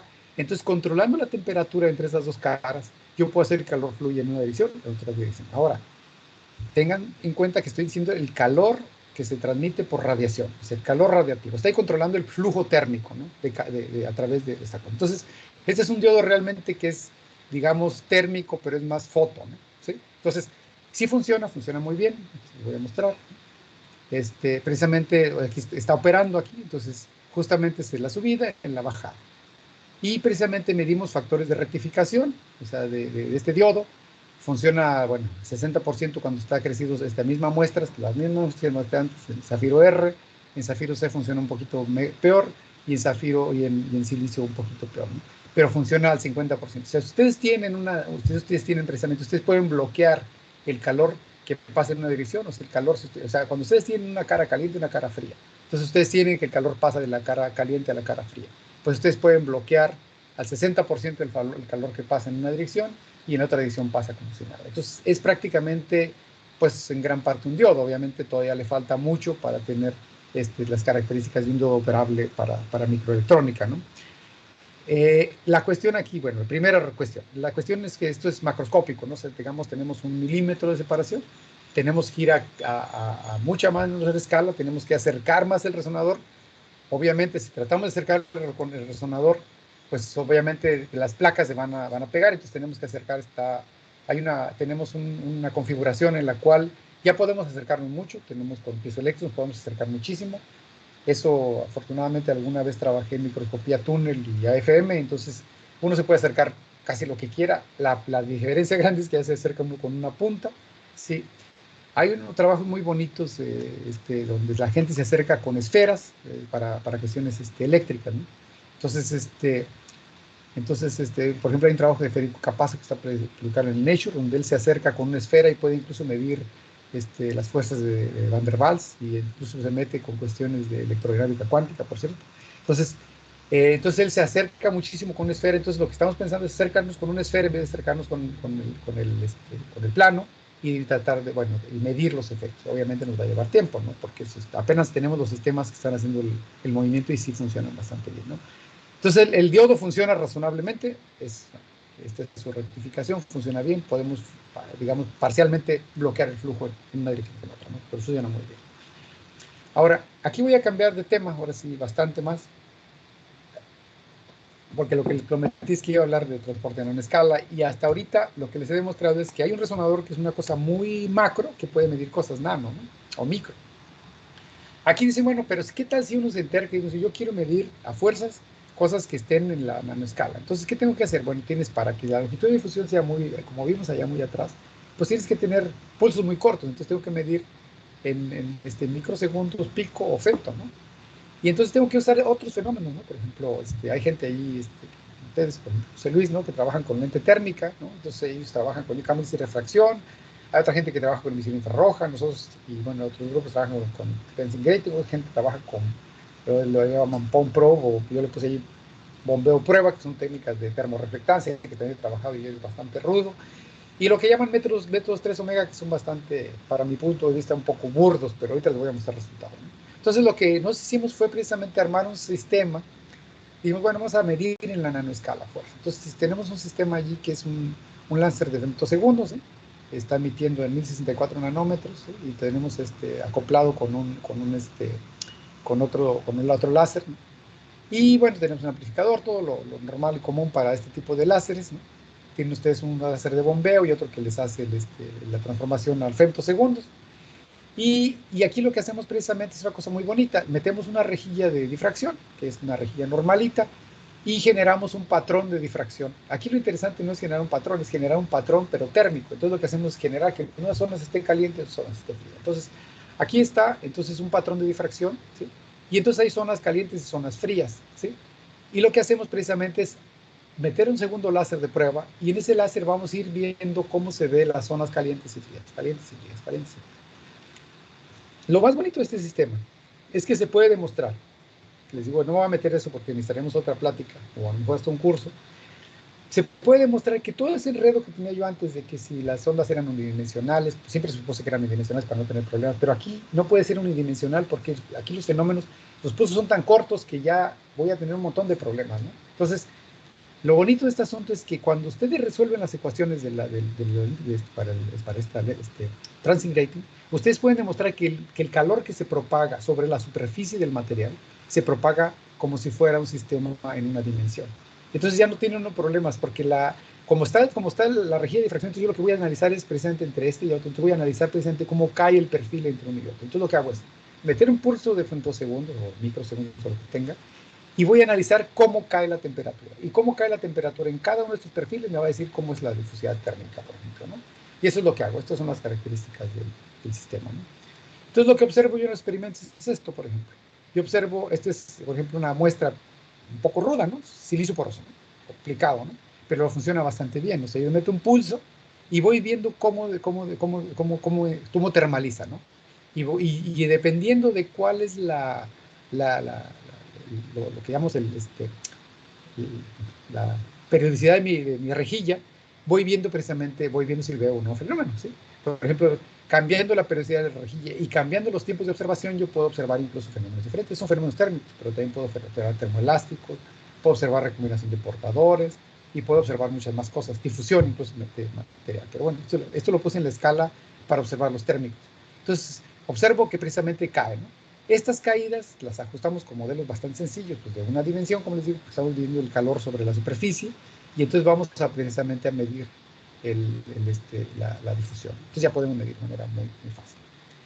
Esto, ahora, sí. Hay una pregunta. Sí. Adelante, Salvador. Sí. Gracias, David. Hola, doctor. Yo tengo una pregunta de curiosidad, dado que no he tenido experiencia con estos láseres ultra rápidos. Si el tiempo es de femtosegundos y la electrónica común que hay es hasta picosegundos, sí. ¿Cómo es que podemos observar un proceso más rápido que la electrónica más rápida disponible? Sí, es una buena pregunta. De hecho, la respuesta está acá atrás, es que no me quise meter ahí, porque ya tengo casi 1 hora y media hablando.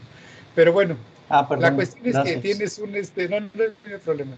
Tienes un sistema de repetición. O sea, los láseres tienen, ¿dónde está la repetición? Acá está, ¿no?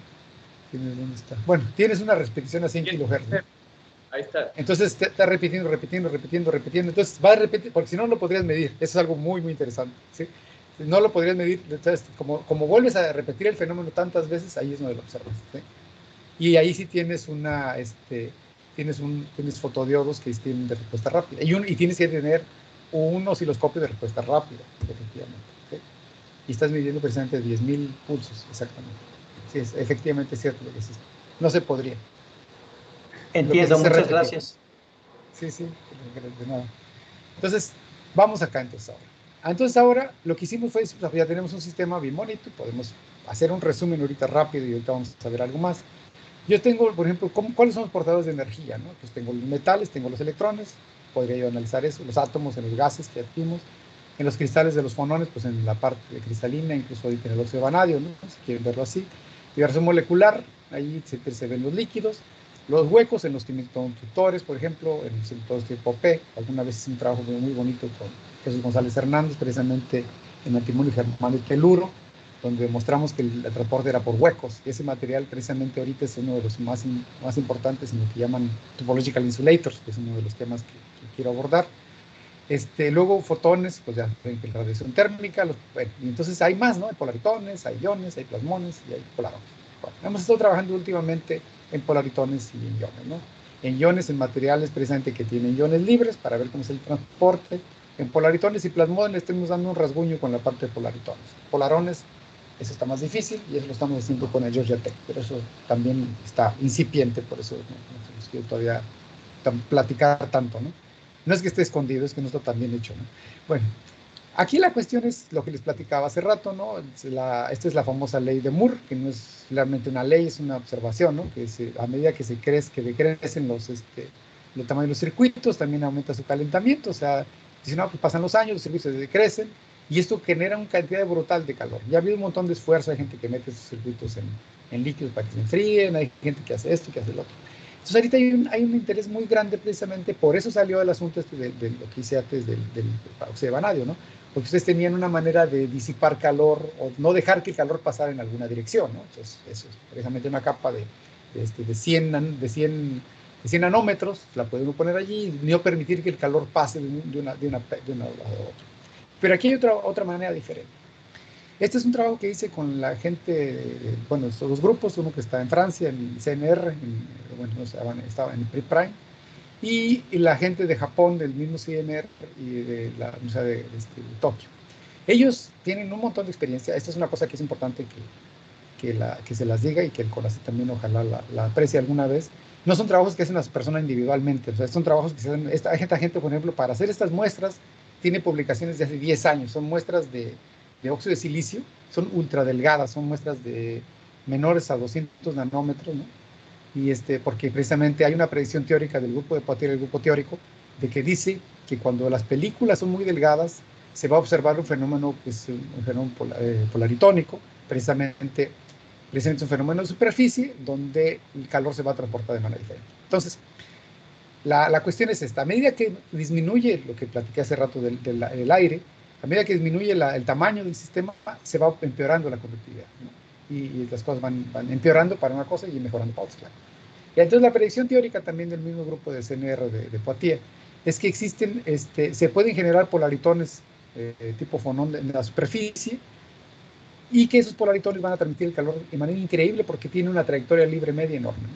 Entonces la gente de Tokio, desde hace un mundo de tiempo, 10 años para mí es un mundo de tiempo, porque obviamente las escalas no son tan buenas, está haciendo membranas desde hace mucho, membranas de cuánta cosa, de carbono de silicio, de óxido de silicio, de cosas, de materiales que generan este tipo de fenómenos, y los han estudiado de manera diferente. Entonces ellos hicieron este material, y precisamente nosotros trabajamos con ellos. Ellos lo que hacen es ponen este material y le ponen encima un hilo de aluminio. Y entonces con este hilo pueden ellos medir cómo se propaga el calor. Este es un experimento, pues imagínense, esta cosa mide, pues es una cosa de nada, ¿no? O sea, se imaginarán 20 nanómetros y con un hilo encima y poniendo. Esto es un trabajo de loco, ¿no? De japonés, ¿no? Esos cuates que son así bien dedicados, ¿no? Entonces, ellos medían así, entonces nos dijeron, bueno, ¿cómo podemos medirlo con una técnica óptica? Porque hay otro problema aquí, que yo tengo un debate ahí pequeño con ellos, y es que como es un fenómeno que se genera por pulsos de luz, o por luz, ¿no? ¿Cómo es posible que ellos lo estén observando simplemente por calentamiento? Porque ellos simplemente pasan calor. Obviamente pueden decir que los fonones, no sé qué, pero el espectro fonónico es muy amplio, el del calor, y el de la luz pues es muchísimo más limpio, ¿no? Pero bueno, entonces este es el sistema. Eso es lo que llaman el 3 omega. Entonces este método de 3 omega le hacen pasar corriente y ven cómo se disipa y ya acaba, ¿no? Eso es todo. Es un sistema trivial desde el punto de vista macroscópico, nanoscópico, es un lío espantoso. Nosotros lo que hicimos fue simplemente poner nuestro transient grating, pero obviamente pues no nos daba nada, ¿no? Aquí no les puse donde no nos daba nada, simplemente daba nada. Entonces lo que hicimos dijimos, pues no nos da nada precisamente porque nuestro láser tiene una longitud de onda donde no absorbe. Entonces lo que hicimos fue le depositamos una capita de oro paladio, muy delgadita, le echamos ahí 5 nanómetros, ¿no? Y ya con eso absorbió y salieron unos experimentos preciosos, ¿no? O sea, meto el pulso y veo que se termaliza, ¿no? Y precisamente en capas, llegando de 140 nanómetros, 80, no sé qué nanómetros, y yendo a 25, 30 nanómetros, observamos precisamente que la difusividad térmica sube, ¿no? Entonces esto es algo increíble, porque básicamente yo siempre hago aquí mucho énfasis que es vidrio, pero realmente estoy un poco bromeando, porque realmente esto es un material que realmente es lo que llaman en inglés sílica, ¿no? Es óxido de silicio, que puede tener de hecho estuve checando qué fase cristalina tenía en un lío, ¿no? Entonces, pero es básicamente un material que básicamente no conduce bien el calor y empieza a conducir el calor cada vez mejor, ¿no? De manera impresionante, ¿no? Entonces, uno piensa, bueno, si fueras acá a 2 nanómetros, esto sería la locura, ¿no? O sea, tendrías una cantidad de... O sea, ¿y por qué? Pues lo que pasa es que está pasando es que lo que decían los teóricos, ¿no? La trayectoria libre media, prácticamente no tiene enemigos ahí en la superficie, no choca y entonces se desplaza, ¿no? Entonces se desplaza muy bien. Y afortunadamente, como el fenómeno lo controlas a través de ir inyectando el calor, no tienes esa disponibilidad que teníamos, por ejemplo, en el caso de las propiedades de los gases, donde la disponibilidad yo la disminuía al sacar el aire, ¿no? Aquí simplemente tu disponibilidad de polaritones pues son los que tú generes con tu propio fenómeno. Entonces siempre tienes muchos polaritones, entonces vas a tener una manera de conducir muy bien. Este artículo ya lo publicamos en un Nanoletters y ya nos salió bonito. Entonces, aquí les puse esto para que contrasten lo que son las medidas y las otras, ¿no? Yo siempre les digo a mi gente, a pesar de que los pulsos de láser pueden quemar las muestras y todo, pero son, digamos, lo más séptico que hay, ¿no? De alguna manera son muy limpias. Se fijan, obviamente, entre más delgada, pues tenemos más barra de error. Nuestras medidas son las rojas, pero pues todavía son bastante razonables. Pero fijan, una medida del 3 omega, a pesar de que muestra la tendencia a subir, no está tan claro, ¿no? Entonces aquí ven ustedes la diferencia entre una técnica óptica y una técnica térmica. Claro que ellos tienen un mérito tremendo, pues haber puesto un hilo ahí y medir, ¿no? Entonces, eso es algo importante, ¿no? Además, ellos pudieron hacer una cosa que no pudimos, que midieron en función de la temperatura, claro, porque ellos tienen un DC y van a tener que se les va a calentar esta cosa, ¿no? Pueden medir cómo va cambiándoles la temperatura. Nosotros no, nuestro DC es muy pequeñito porque el pulso prácticamente no calienta la muestra, ¿no? Esa es una ventaja, ¿sí? Pero tendríamos que subir la temperatura para estudiar los fenómenos que estudiaron eso en función de la temperatura, que esa es la parte que nos falta, ¿no? Bueno, ¿qué hay ahí por hacer? Pues un montón de cosas, ¿no? O sea, hay otros materiales tipo polaritón, ¿no? O sea, y hay otros materiales que no son polaritones. Por ejemplo, estos materiales, por ejemplo, el antimonio y germanio teluro, que son los que les decía hace rato, que tienen fenómenos de superficie que son increíbles, como los topological insulators. Esos materiales conducen solamente en la superficie y, más increíble, aparentemente sobre los bordes. Y entonces esos materiales pueden tener presente trayectorias libres medias enormes. Entonces podríamos tener materiales que tengan, para nanoelectrónica o nano lo que sea, tener conductividades térmicas impresionantes, precisamente porque tienen esta característica de que no tienen con quién chocar, ¿no? Y la disponibilidad digamos, de portadores la puede uno generar, ¿no? Entonces, hay un montón de cosas allí por hacer. En el caso del transient grating, nosotros hemos hecho más cosas, hemos hecho otros materiales. Ahorita estamos trabajando, aquí se los platico rápido. Estamos desarrollando transporte de calor en polímeros conductores, por ejemplo, los mismos que les mostré hace rato, tipo PDT, o otros materiales que tienen nombres larguísimos en química, que no se los voy a poner aquí porque me lleno la página. Perovskitas, por ejemplo, la perovskita tiene una buena contribución de conversión de luz a calor, y entonces ese es malo para la gente que hace perovskita, por ejemplo, para celdas solares, pero puede ser bueno para otra gente que haga otras aplicaciones. Esto lo hacemos con el Yoyatec, en la Universidad de Pablo de la Vida en España. Estamos construyendo otros dispositivos en base a dióxido de vanadio. Estamos haciendo, por ejemplo, ¿cómo se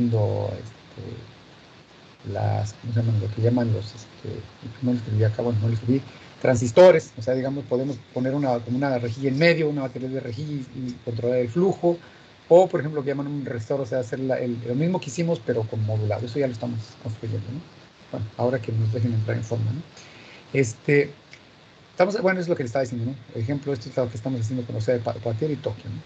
Ahora, estamos trabajando también en el asunto que les decía, ¿no? Para hacer cosas nano, pues hay que ver cómo es la cosa en campo cercano. Hay un grupo muy bueno en Italia, del profesor Antonio Crescente, del Instituto del CNR, que ellos hicieron, lo están haciendo, les lleva años, eso no van a creer que y de hecho hay otro investigador que está aquí, ¿no? O sea, de la UNAM, que es de su grupo precisamente con el que también colaboramos. Precisamente tienen ellos años haciendo un microscopio precisamente para hacer campo cercano, ¿no? O sea, lo que están construyendo en Israel. Entonces, ya voy a trabajar con ellos y vamos a meter los sistemas que tenemos para ver cómo se ven adentro y lo que podemos aportar también en la instrumentación y obviamente en el análisis.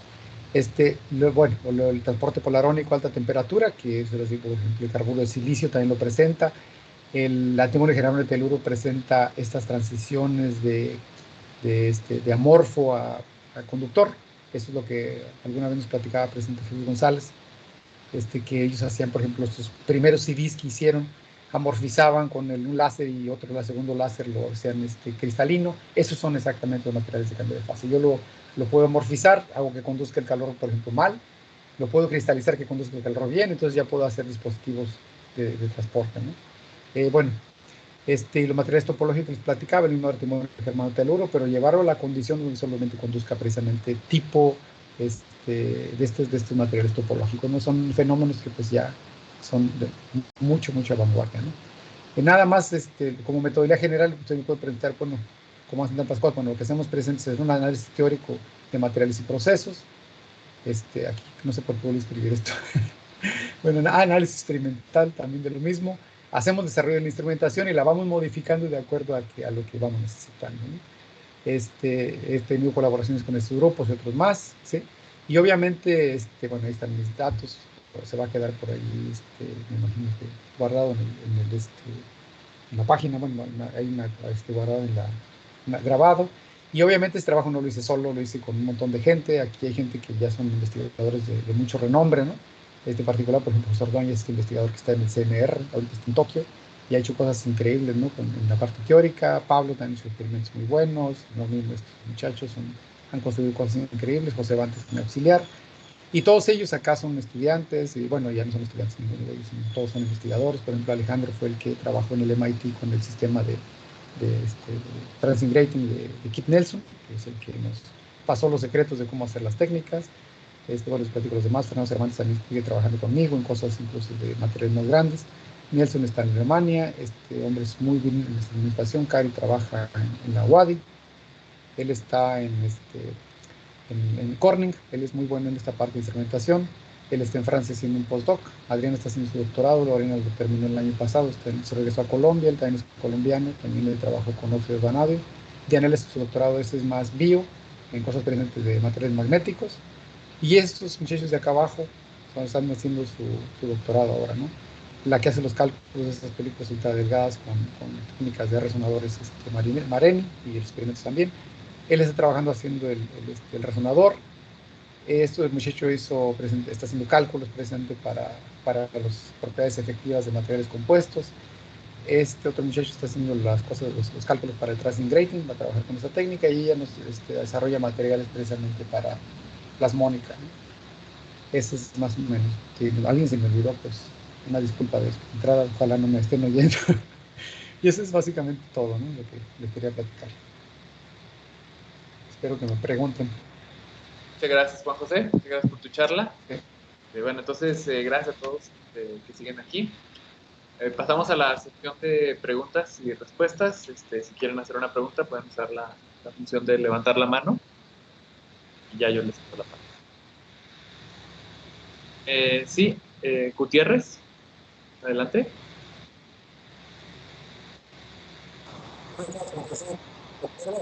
Hola. Okay. No oigo bien. Buenas tardes. Gerardo Gutiérrez. Buenas tardes. Hola, Gerardo, ¿qué estás? Nada, felicidades, me dio gusto escucharte y una pregunta respecto a los fenómenos de transciente. Ajá. ¿Tú consideras una rejilla de difracción debido al incremento de la temperatura que genera el pulso?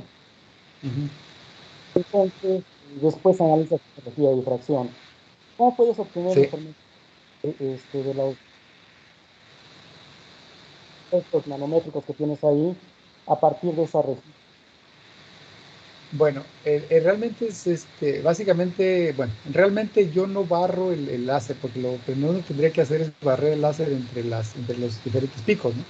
Lo que se hace presente es poner una configuración donde se deja fijo, y uno lo que hace es ir viendo cómo sube y cómo baja la temperatura en cada punto. Ahí el truco más que nada es el modelito que arma uno para presente analizar esa subida y bajada de temperatura, y presente en esa subida y bajada uno ve presente que el calor se está desplazando de manera unidimensional entre el par de máximos de la rejilla, y así es como lo analizo. O sea, yo no muevo el láser de prueba entre los dos máximos y mínimos, lo cual sería una locura, ¿no? Sino Claro. que simplemente analizo cómo sube y baja la temperatura entre rejilla y rejilla. Me paro, por ejemplo, en una zona y veo cómo sube y baja. Me paro en otra zona y veo cómo sube y baja. Básicamente es lo que hago. Ahora, otra pregunta. El calor es un fenómeno muy lento. ¿El qué? El calor es un fenómeno muy lento. Ah, sí, claro. Entonces, ¿cómo es que con un pulso láser de picosegundos, en este caso, generas ese gradiente de temperatura? Bueno, la absorción es rápida, ¿no? Ahora la caída es lenta, ¿no? Pero precisamente es lo que empiezo a buscar, o sea, precisamente voy analizando y voy viendo las zonas, o sea, el pulso de la subida sí es, digamos, esta sí es muy rápida, esta es brutalmente rápida, pero la bajada es más lenta, ¿no? Y entonces me voy a la ventana de tiempo donde yo tengo, pues obviamente tengo que tener mis modelos para buscar la ventana. Por ejemplo, si busco otro fenómeno diferente, por ejemplo, no sé, una emisión de otra, por ejemplo, no sé, fluorescencia, ¿no? Pues lo voy a encontrar mucho más atrás, ¿no? O sea, esto es por la ventana que estoy abriendo, Gerardo. Si yo muevo la ventana, voy a empezar a ver otras subidas, otras bajadas, ¿sí? O sea, obviamente, tienes toda la razón. O sea, yo aquí estoy cerrando la ventana, bueno, abriendo la ventana para ver el fenómeno rápido, el lento, perdón. Si yo voy disminuyendo esto acá, empiezo a ver otros fenómenos atrás, evidentemente.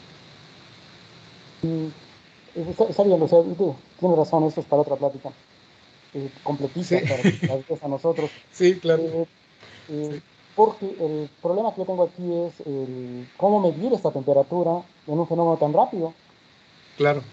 Es decir, no existe en este momento un termómetro para medirlo, a menos que este sea el termómetro, ¿no? Este es un termómetro. Precisamente ese era el reto. Yo estuve trabajando con un termorreflectancia, con eso también se puede, pero es un lío tremendo porque lo que tienes que hacer precisamente es medir ese tiempo. Y lo que se hace, se pone una base de, ahí no me acuerdo, pero se pone una basecita y esa basecita se mueve, o sea, tiene unos trasladores, pero están locos porque tienes que ir a calcular la velocidad de la luz en ese pedacito, ¿no? Y mover los trasladores esa fraccioncita de nada, ¿no? Para que te dé precisamente la diferencia.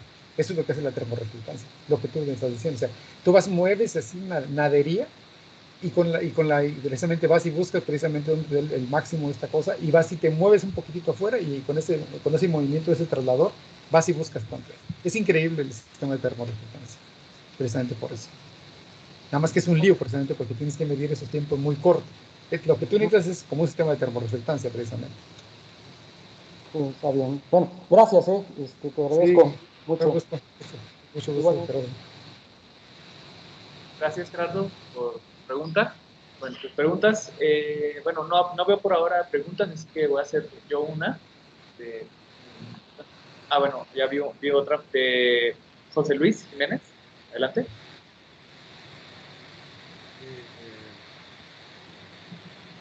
Tengo curiosidad exactamente en esta parte que estás presentando, la caída, el trasciente. Sí. Estaba pensando en tu arreglo experimental que tienes de la rejilla. Es posible que en vez de usar láseres, se pueda usar un sistema donde se pueda variar el calor directamente sobre la muestra, de tal forma que al variar la temperatura en ese sistema, esas franjas de interferencia se van a comenzar a mover.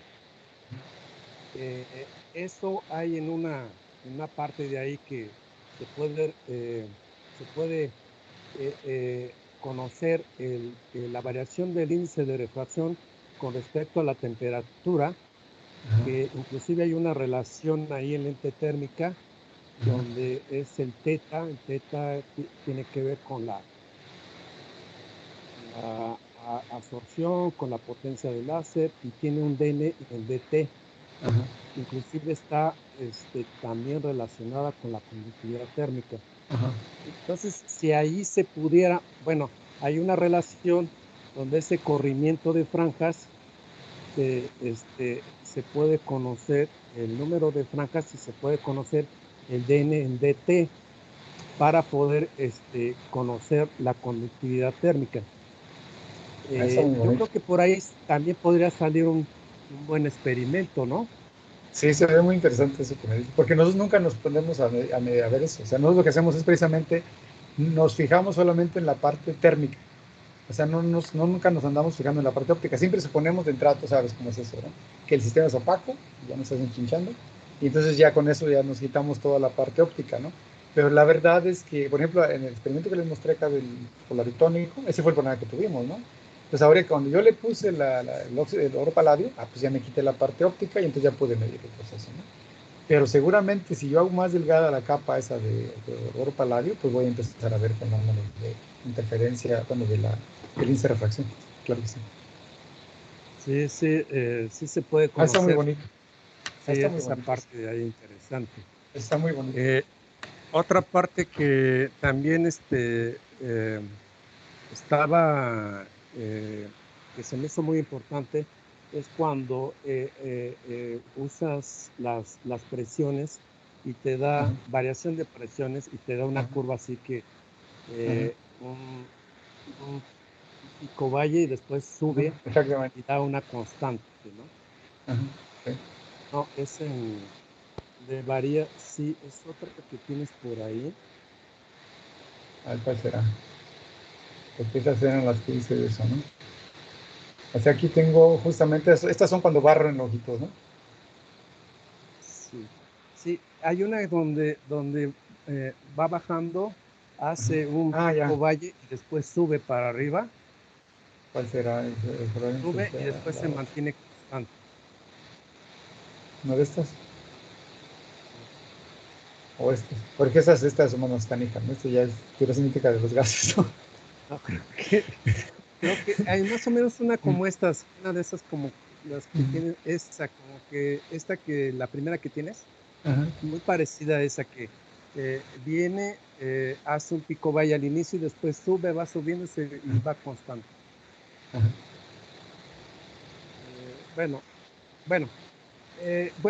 Nosotros hemos visto una cosa parecida en el sentido de que trabajamos con resinas 3D. Entonces, nosotros las exponemos a luz ultravioleta y se ve cuando se acompaña, ya sea en fotoacústica o se acompaña la amplitud en función del tiempo, entonces se va viendo cómo la resina comienza, al inicio es líquida y de repente va creciendo, se va endureciendo hasta formarse completamente sólida. Y ahí hay una transición de fase muy, muy importante. Entonces, yo creo que también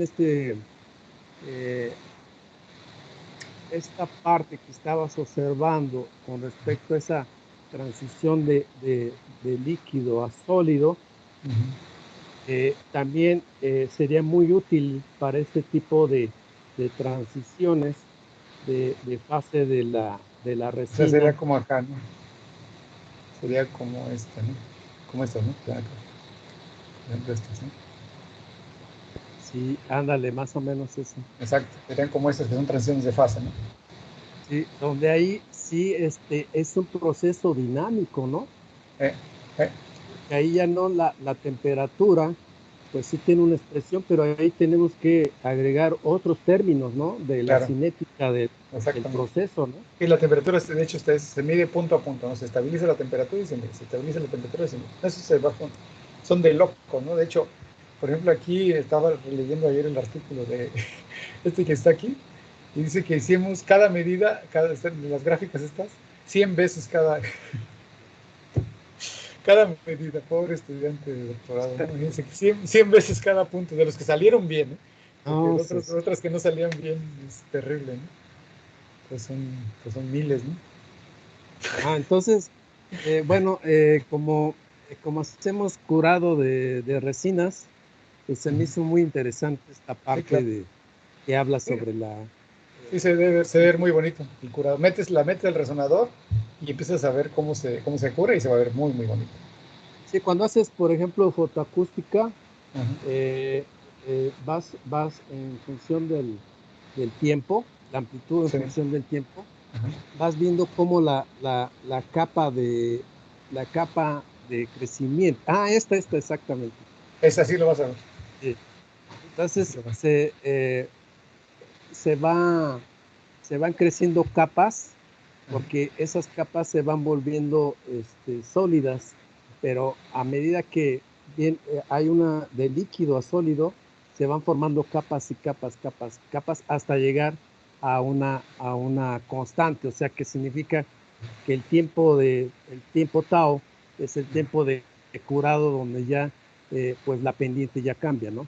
Sí, sí, sí. Y esa parte se me hizo muy interesante para poder hacer un buen trabajo también. Ese ahí, con esa cosa puede dar muy bien.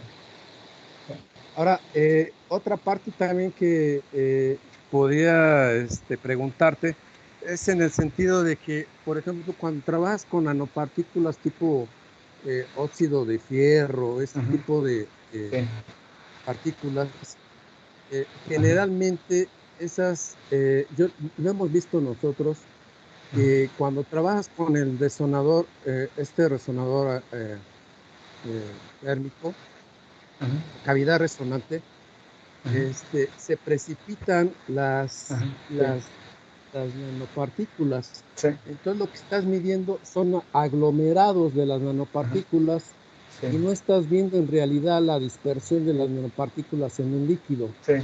Entonces, por ejemplo, en lente térmica nosotros podemos ver, por ejemplo, si tú agitas las nanopartículas, no sé, 30 segundos, 40 segundos, hay una dispersión buena, de tal forma que nosotros podemos ver, medir las propiedades térmicas, difusividad, efusividad, etc. Claro. En cambio, el resonador, con el resonador, lo que veo que que sería una desventaja, que posiblemente se está viendo la aglomeración de nanopartículas. Y la sedimentación también. Sí, la sedimentación también se ve. Nosotros Entonces, no sé qué proceso estás viendo ahí, la verdad. Nosotros trabajamos con la gente del área de fisicoquímica mucho, porque nosotros hemos tenido un montón tenemos, por ejemplo, un montón de resultados de polarización, de luz polarizada en este caso. Y efectivamente se ve bien claro que se está precipitando. Entonces es un lío. Lo que nos hacemos precisamente es jugar aquí con precisamente todas las probabilidades de los surfactantes, todo ese relajo, para que se mantengan estables. Y sí vemos que son estables antes y después. El que más problema nos dio fue y fue una cosa horrible, porque nosotros precisamente aquí hay varios trucos, ¿no? Aquí estas cosas se precipitaban porque los tubos eran muy, muy largos, las fibras. Entonces lo que hicimos fue precisamente, nos dijeron ahí, nos dieron un tip, como dicen, donde lo tienes que usar es precisamente grafitizados. El grafitizado hace precisamente un contacto bueno con el líquido y ya no se precipita. Entonces, si no estaban grafitizados, las fibras se precipitan. Si están grafitizados, aguantan ahí un tiempo bastante razonable. Y efectivamente, a la larga, se precipitan. O sea, estos sistemas, el defecto que tienen es ese, ¿no? Que después de, no sé, 5 días ya se te precipita. Entonces, tienes que prepararlo, medirlos y sacarlos y observar que no se hayan precipitado. Se precipitaron, estás midiendo pura basura. O estás midiendo otra cosa, estás midiendo sedimentación o, como dices tú, aglomeración. Eso es muy común.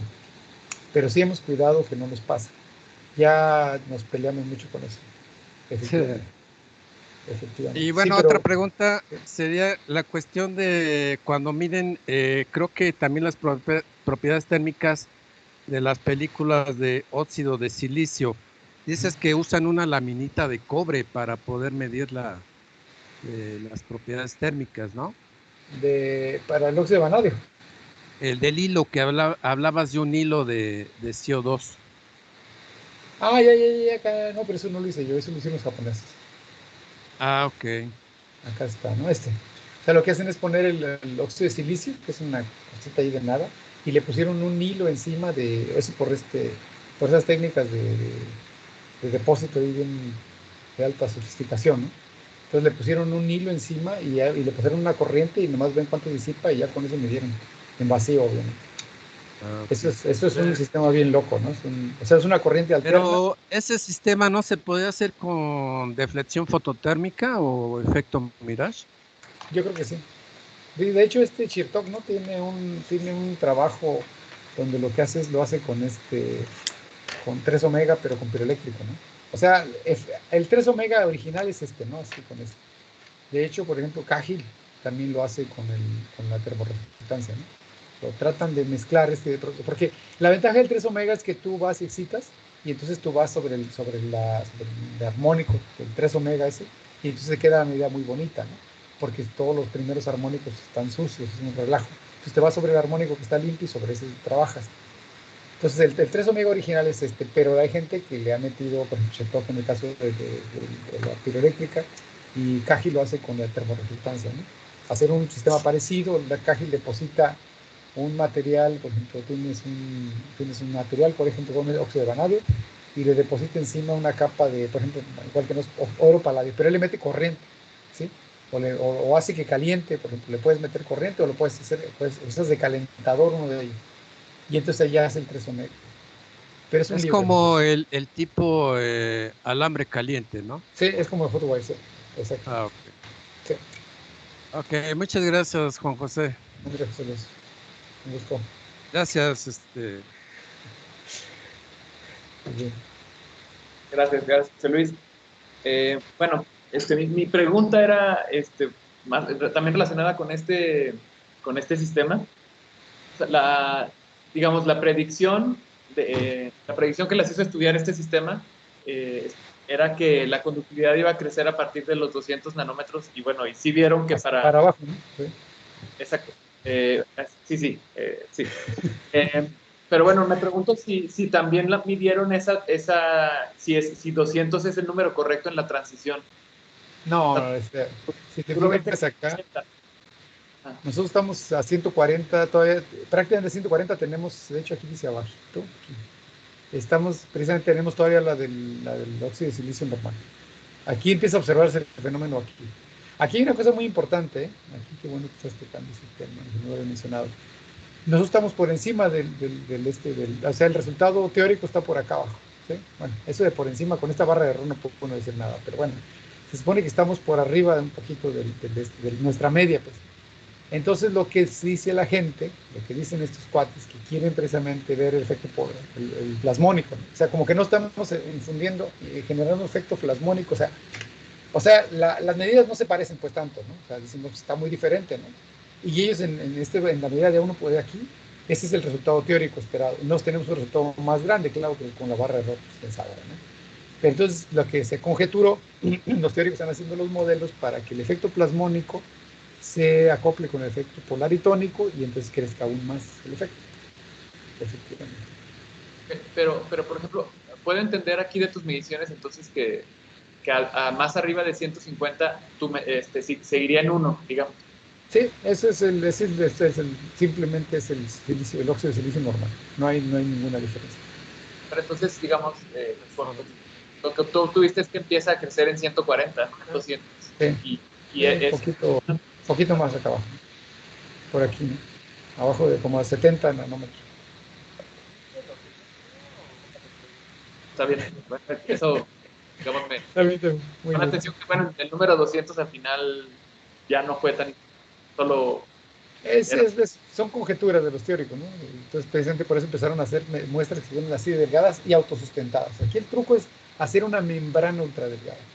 Ahorita están con el relajo de que ya no, la verdad no me convence mucho de hacer eso, pero hacer una ultradelgada crecida sobre un material grueso, pero va a dominar el grueso. O sea, a no ser que lo midas con el grating, que el grating solamente mide la parte superficial.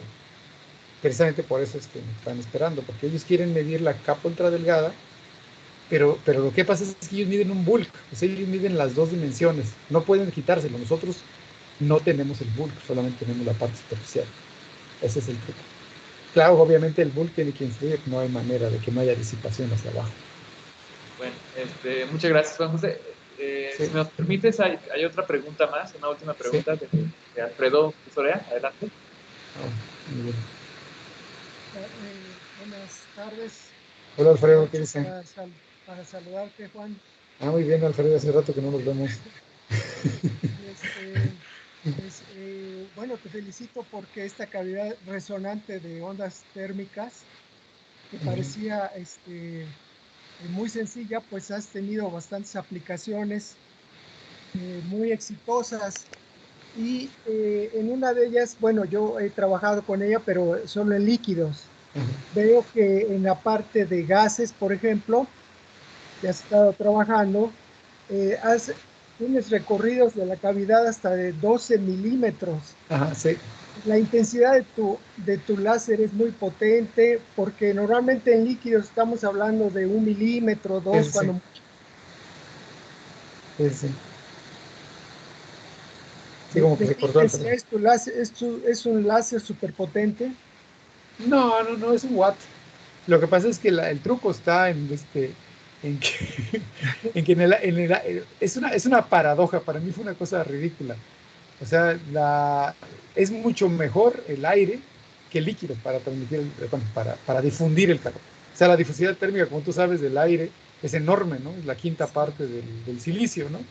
Entonces, precisamente por eso podemos medir, incluso a una distancia muy grande nos quedamos con un remanente de radiación. Siempre tenemos un remanente de radiación. Entonces, lo que hicimos fue tener un sistema muy estable, bueno, meterlo adentro de esa cavidad, quitarle las vibraciones. Nos costó bastante trabajo estabilizar, ¿no? Pero sí logramos tener, o sea, una cosa, pues sí, como dices, un centímetro y pedazo, ¿no? De distancia, ¿no? Y todavía tenemos buena señal. Y señal bastante razonable, ¿no? De hecho, si tú ves en las curvas estas estas donde se ven los máximos y mínimos son de bastante buena calidad, ¿no? Estas, ¿sí? Pero todavía estamos en el régimen de difusión, ¿sí? En el régimen balístico, incluso, para mí fue admirable que pudieran medir el régimen balístico, ¿no? Acá en la que estábamos comentando, José Luis, o sea, ¿cómo es posible que hayan medido esto? Es increíble. O sea, la cavidad es una maravilla. Bien estabilizada, bien puestita y bien hecha. Y le digo, está en vacío, ¿no? Prácticamente, o sea, imagínate, como es tu peor, ¿no? Tienes puro, o sea, el líquido está dando, digamos, te alejas unos 2 milímetros y ya valió sonrida, ¿no? Entonces, aquí te estás alejando un montón y todavía estás viendo la radiación. Sí, efectivamente. O sea, para gases da bastante bien. De hecho, por eso yo imagino que cuando el León trabajaba con esas gasolinas, eso le daba bien, ¿no? Sí. Por ejemplo, aquí se ve bien, estoy arriba 7 veces arriba de la longitud de difusión, de la radiación ahí pura. Está estable la señal, está bastante bien. No, está muy bien, impresionante, impresionante. Sí. Ok, gracias Juan, pues un saludo ahí también. Un gusto, Alfredo. Hasta luego, que esté muy bien. Igualmente. Muchas gracias por tu pregunta, Alfredo. Yo creo que con eso terminamos la sesión de preguntas y nuestro coloquio. Entonces, les pido a todos nuestros asistentes, si pueden, que enciendan su cámara y su micrófono para que me acompañen a agradecer a nuestro speaker el día de hoy, a Juan José.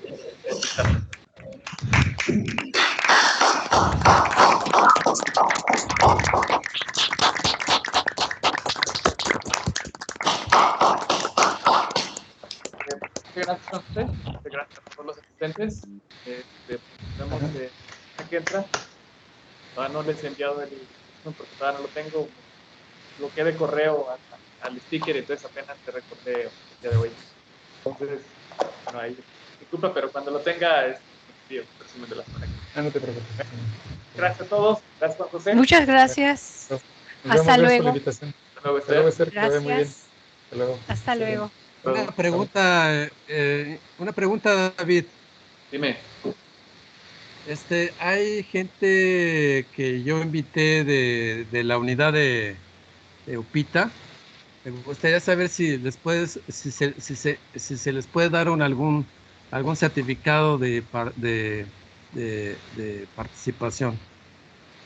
Bueno, sí. No de participación, de asistencia.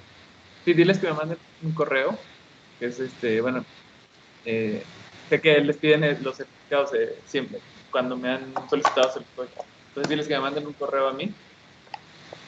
Y ya yo les... Ok. Pues usualmente lo que les digo es que hagan una pregunta, porque entonces así yo ya me fijo en ellos y cuando me dicen, me mandan el correo, si me dicen que estuvieron, yo ya puedo decir sí estuvieron, porque ahorita, por ejemplo, si me escribe alguien llamado José Jesús, no sé si estuvo, no tengo forma de saber, entonces así le hago normalmente, pero no hay problema, o sea, ahora puede ser así, ya después yo les digo eso. Y bueno, también en el Teams da chance de ver quién participó, ¿no? La lista, sí, bueno, la lista, más que todo. Sí, ya es. Ok, muchas gracias. Juan José, un saludo. Ándale, José Luis, estamos viendo a ver cuándo vienes para acá. Sí, ahí nos estaremos viendo ya después de la pandemia. Ándale, pues. Bueno, hasta luego. Un abrazo. Igualmente, hasta luego. Nos vemos.